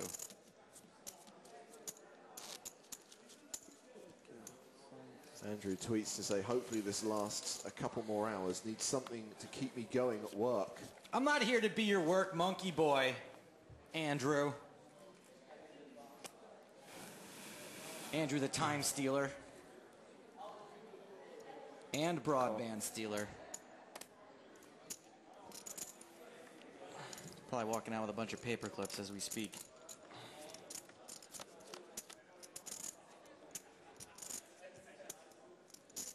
Check. Top pair versus middle pair. Bet 150,000. I don't know, Jason might fold top pair here.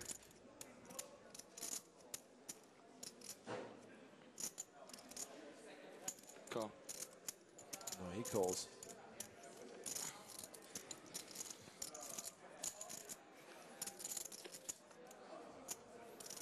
Check. King ball brings in the potential flush. Diamond's not a factor for either of these players. Bet 300,000. Yeah, I think you have to keep calling here. A lot of players are going to bet that turn, no matter what, especially since it's such a scary card. Check. One Check. more diamond on the Showdown. river. Check, check. 6. Top pair, Pair good. six. Pair of tens.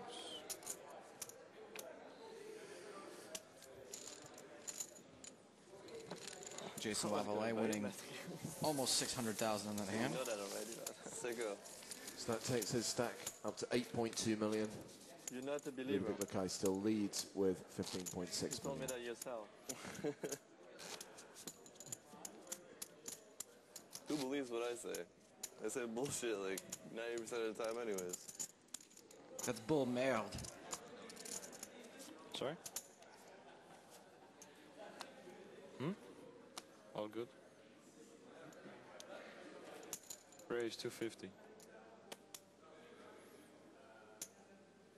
Lavallee raises the button. Re-raise. 600. 3-bet from Ludovic Lakai. Is this the first 3-bet we've seen heads up? No, there was a 3-bet that Lavallee took it down pre-flop with. At least one 3-bet so far. This might be the first 3-bet flop we've seen. Call 600. Lavallee does call, so we go to the flop.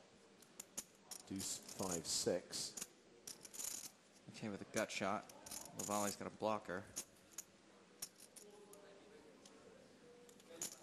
Bet 500,000. He continues for $500,000. Chevrolet quickly folds.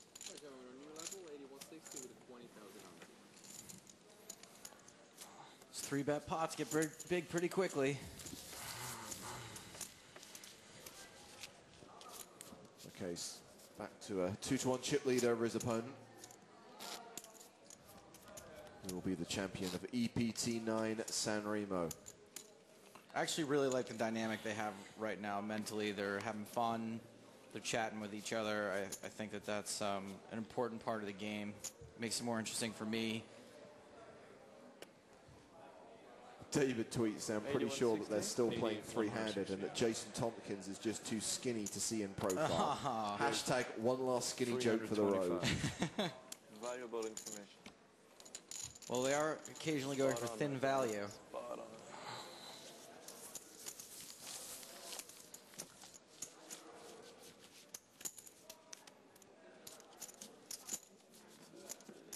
It's not hard to think of the jokes during live commentary, but to find the best spot to stick them in. That's why I prefer during the TV broadcast, because you can really have the perfect situation. I don't know. First time in my life. Clock's just ticked over into level 32. 20,000 ante, 80,000 small blind, 160,000 big blind. Ooh. So Jason's got about 35 big blinds. Fold? I click, click, click, click, click, click.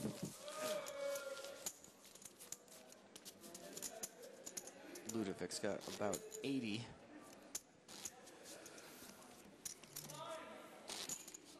You won't get deals this time. I'm not Tommy Bennett. We'll be fine to lose again. You know, it might be really obvious to say, but one thing that I still never get over, I think it's super cool that when you're at this stage of the poker tournament, that every single chip from every single player that has played in the event is right there sitting in front of you. I mean, that's such a neat thing that I think we overlook a lot. All 800 some odd players that started this event, their chips are all right there on the table. 1 blue and 1 yellow equals the starting stack. Wow. 1 blue and 1 yellow. I love that.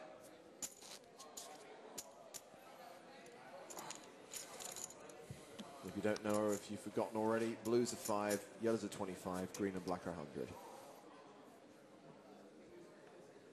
1,000, of course.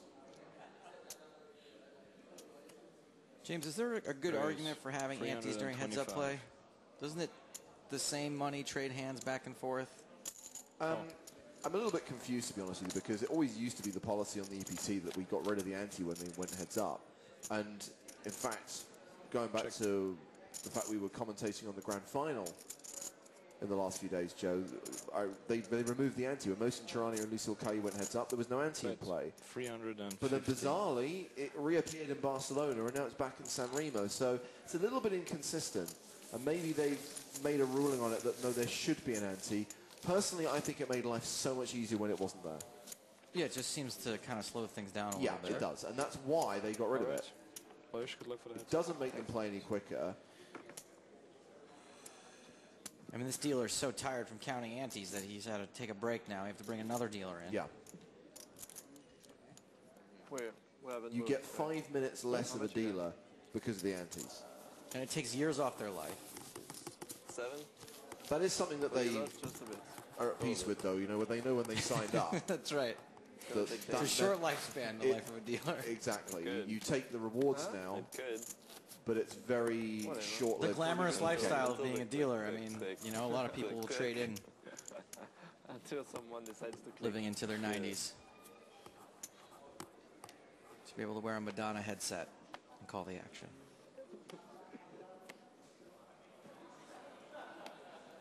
Give the guy a walk. Lucky me. You know, I can't believe there are people out there that like playing heads-up poker.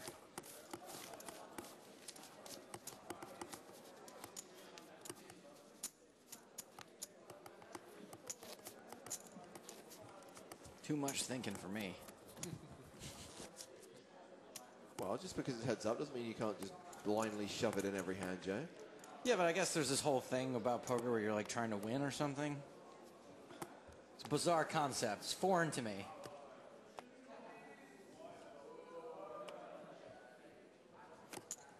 Walkie walkie, 2 hands in a row.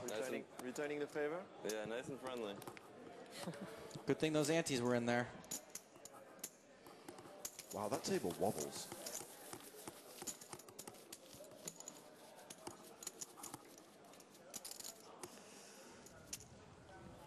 You should see the table they have at EPT Pisa. All the chips always end up on one side. SanRemo is, of course, now the only Italian leg of the European Poker Tour, now that we've reduced the number of events per season. I'm hoping we get out of here early enough that I can see some Italian leg.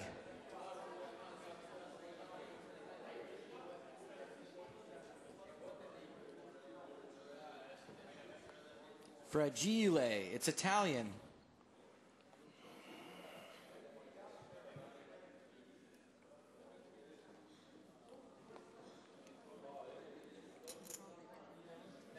Pause in the action for unspecified reasons. Count up those antes.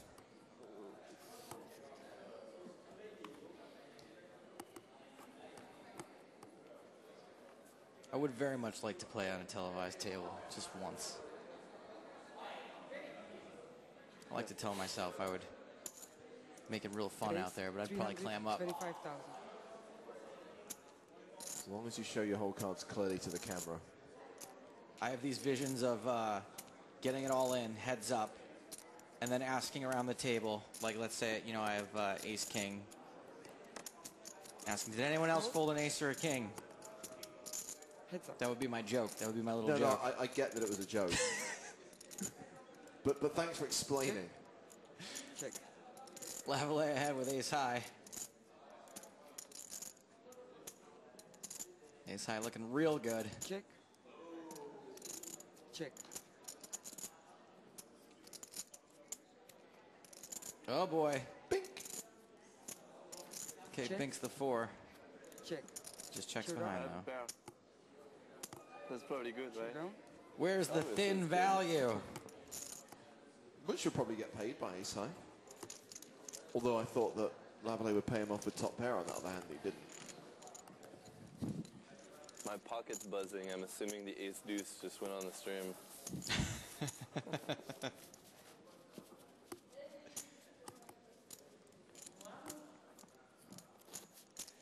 think he's got it backwards.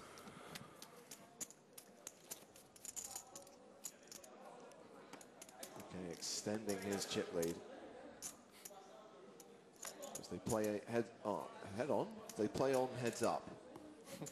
I'm losing the ability to construct sentences, people. It's been a long day. It happens. Raise 325,000. Pass.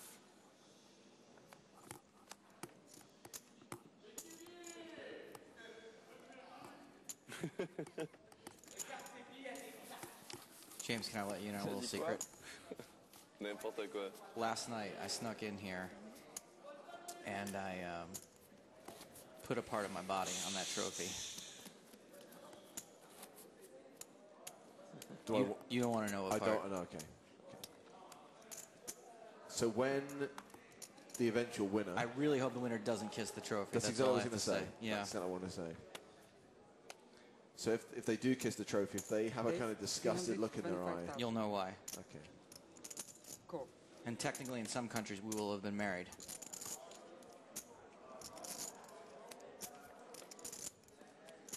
Well, we've got one of the cards, and it's an ace, and it's probably good. While we're confessing things, by the way, and this is a true story, I completely flooded my bathroom at the hotel today. Why is it that places don't care anymore about getting water on the floor? It's like they just say, you figure it out. Every place has a half door. It has the tiniest shower screen you'll ever see. I don't understand this. Every hotel I stay in is the same deal. It's like they don't care. Check. I don't know what Lakay's card is. Either one of them.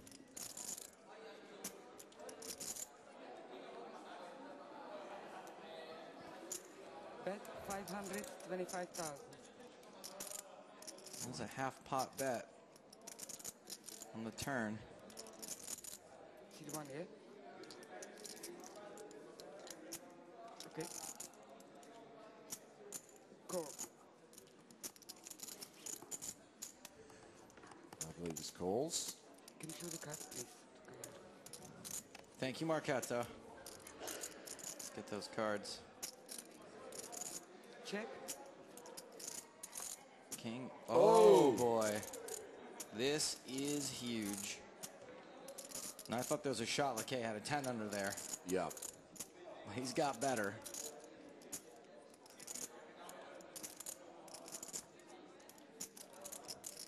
Now we saw Lavallee lay down top pair before. I think he will probably call off. I mean, as long as Laquet doesn't go crazy here. I love the way it just looked like he grabbed a random stack of black. It looked like, I'm not thinking about this. Yeah, that's just, we call that a stack bet. Yeah. And that was almost full pot. That was 2 million. Wow.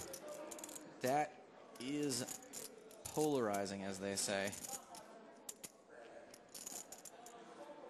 I call. He calls. That was the appropriate response. Eye rolls galore. Okay. That's going to leave a mark. Now things are looking pretty bad for Jason because Ludovic has nearly 20 million and Jason's left with just 4. 5-1 chip lead opened up.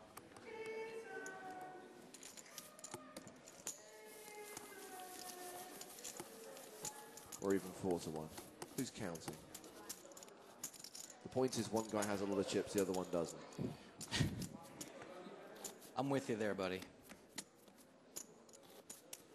Anyway, if there's anyone out there, by the way, who knows why hotels no longer provide adequate shower screens, please do let us know. I've been trying to figure out, you know, I'm a big tweeter. You guys can follow me on Twitter, by the way, @Stapes. I mostly tweet jokes. It's my thing. It's what I like to do. And I've been trying to think of the perfect joke about the shower curtain situation. Shower curtains, by the way, don't exist at all anymore. No, it's screens, but the screen, Doors, yeah. The screen is not big. We're talking specifically about where it's a bath-shower combo, and there's a screen across the bath so that when you shower, you don't flood the bathroom, except the screen is basically about, I don't know, 2 feet across. So no human being can possibly stand in the shower and not splash water everywhere. And there's also a lot of the time, you can even not be in the shower, and there's no possible way you can angle the shower head so that water's not coming out of the shower, even without being in it. I don't know what's up. I feel like it's me.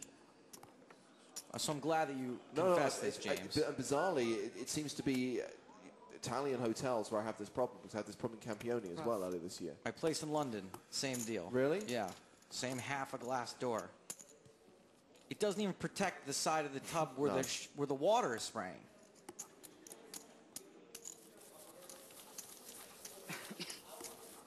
First world problems. I'm glad, though, that we were able to have this conversation, because I feel a lot better knowing that it's not just you. Now, what I do like, and I've only experienced in a couple of hotels, is when the whole bathroom is a shower. A wet room. Yeah. That's cool, because I don't have to worry about it. Very big in Scandinavia, the wet room. I don't like being stressed out while I shower, and I care about getting water all over the place. I feel bad. Raise 325,000. I'm all huddled in a corner, trying not to let it bounce off my body. The walk-in shower room at the Grand Hyatt in Berlin is probably my favorite hotel shower. Oh my God, we got to that point in the evening where we're discussing our favorite hotel showers.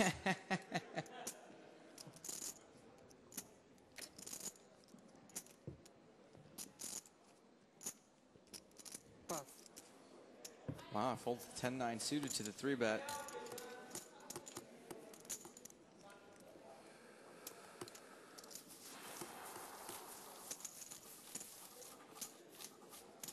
That's one I'm usually pretty tempted to call with.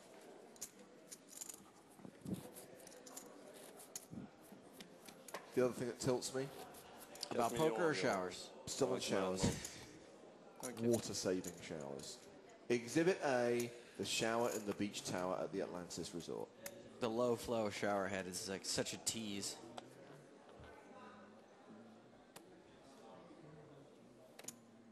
Raise 325,000. All in. Raise all in. Pass. Raise, shove, fold. I think they're happy.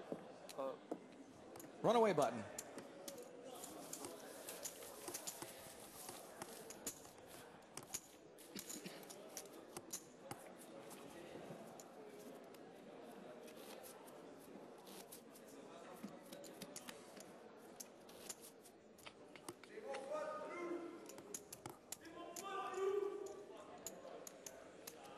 C'est moi ça?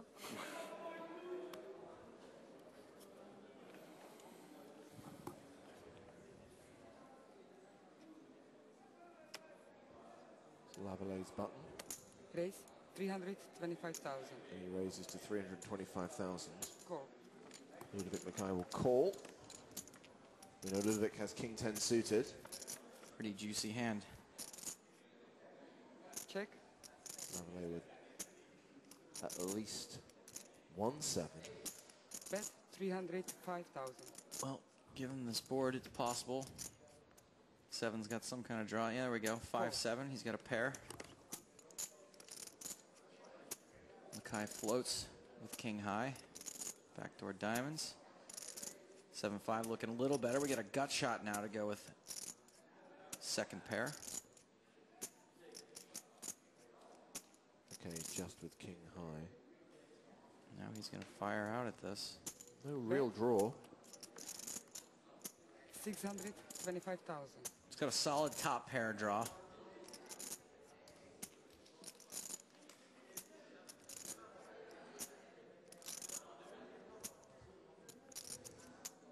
Lavallee looks like he's going nowhere. I'm all in. He's all in. It's okay. Can't see this getting called. Got anything?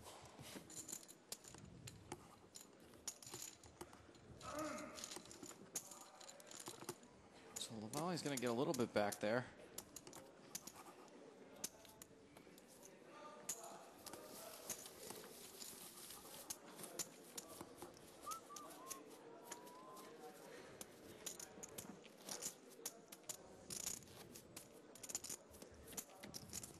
You're gonna love seeing what I had on the ace 10-10 board. What did you have? A 10? Can you do empty and the one, please? Just an ace. I guess you had a 10, no? Empty, please. Oh, sorry. Right? Obviously. Yeah. No, I don't know. He didn't have a 10. He had ace 8.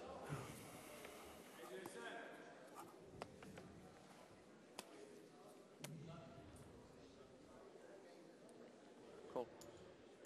Call. Okay, limps. Check. Lavallee checks. Queen 10, pretty strong hand to limp with. Lavallee with suited one gappers. Check. Oh boy. Things could get weird here. Lavallee flops a flush draw. Top two pair for Laquet. 175,000.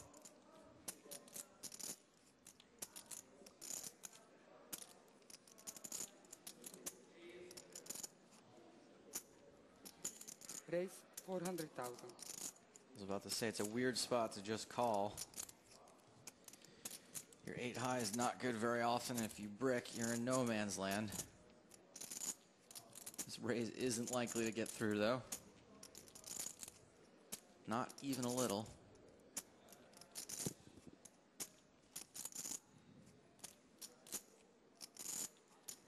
Does Laquet just call or click it back? Click it. Yeah, I'm inclined to think of a click as well. And then how does Lavallee respond to the click? 750,000. This is a shove. It's a shove or a fold.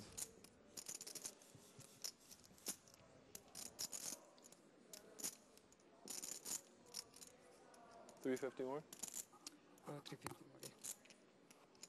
350 or 250 more. Call. He just calls. Wants to take a look at the turn and reevaluate. There's the brick.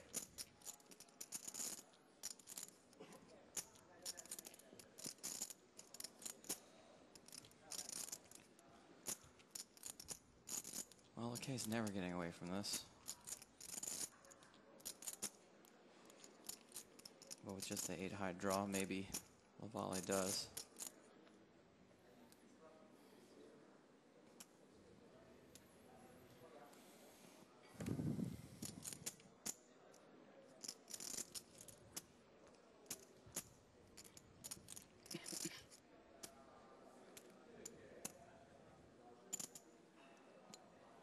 Looks like we got a big bet coming.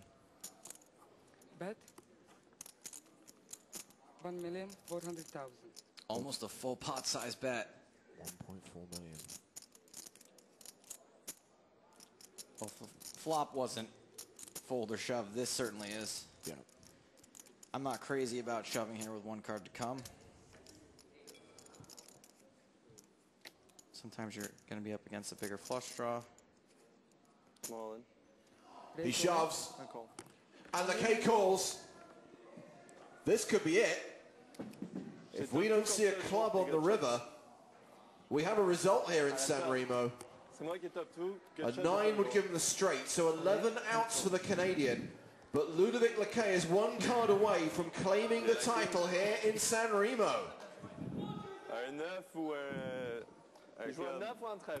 Clubs and 9s. Those are the cards working for Lavallee.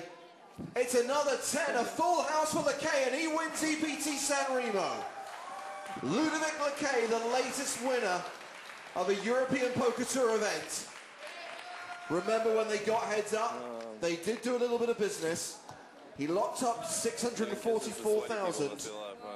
They played for an additional 100, so he gets the better part of 750,000 euros.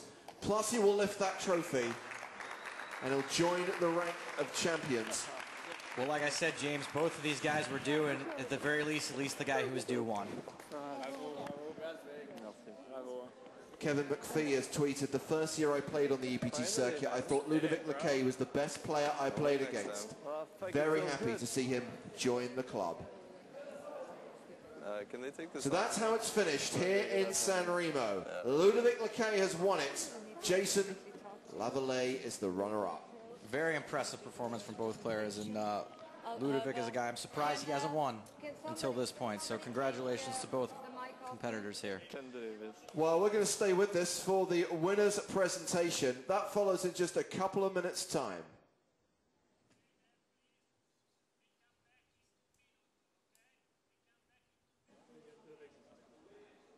So we're standing by for the winner's presentation here at EPT SanRemo. A quick reminder that our next web stream will be from EPT Prague on the 14th and 15th of December, plus of course live coverage of the major event final tables at the PCA.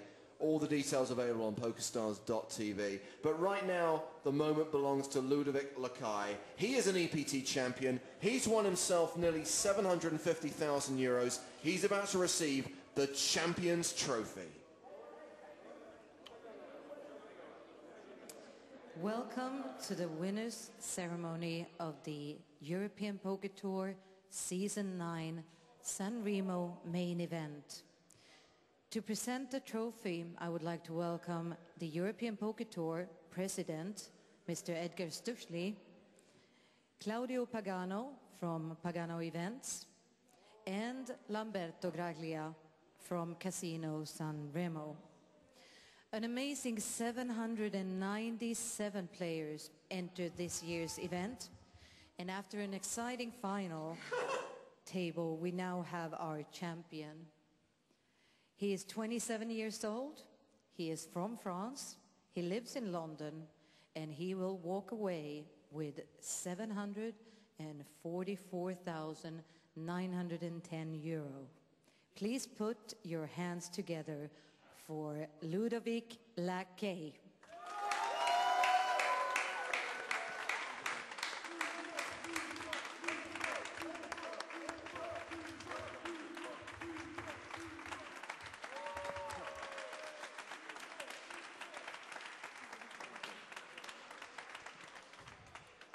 Yeah, finally we have our new champion, and for EPT it's time to say goodbye to SanRemo. On behalf of the whole team, I want to say a big, big thank you to the players, to the staff, to the press and media, and to our partners, Casino SanRemo, and especially to Luca and Claudio Pagano. I hope you enjoyed your time as much as we did, and I'm looking forward to seeing you all soon at the beginning of December at the third stop of the European Poker Tour in Prague. Thanks, and have a good trip home.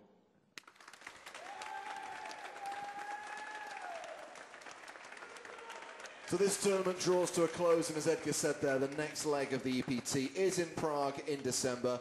The tournament runs from the 5th to the 15th of December, the festival rather, and a reminder that the next EPT live stream will be from the final 2 days of the EPT Prague main event. That's the 14th and 15th of December. Coverage probably starting at noon Central European time, but you'll find the details on the live action page at pokerstars.tv. Plus, of course, Joe and I will be back together for the PCA in January 2013. So that's it from Italy, from Joe Stapleton and me, James Hartigan. Thank you for watching. Thank you for your tweets and emails. It's good night from SanRemo.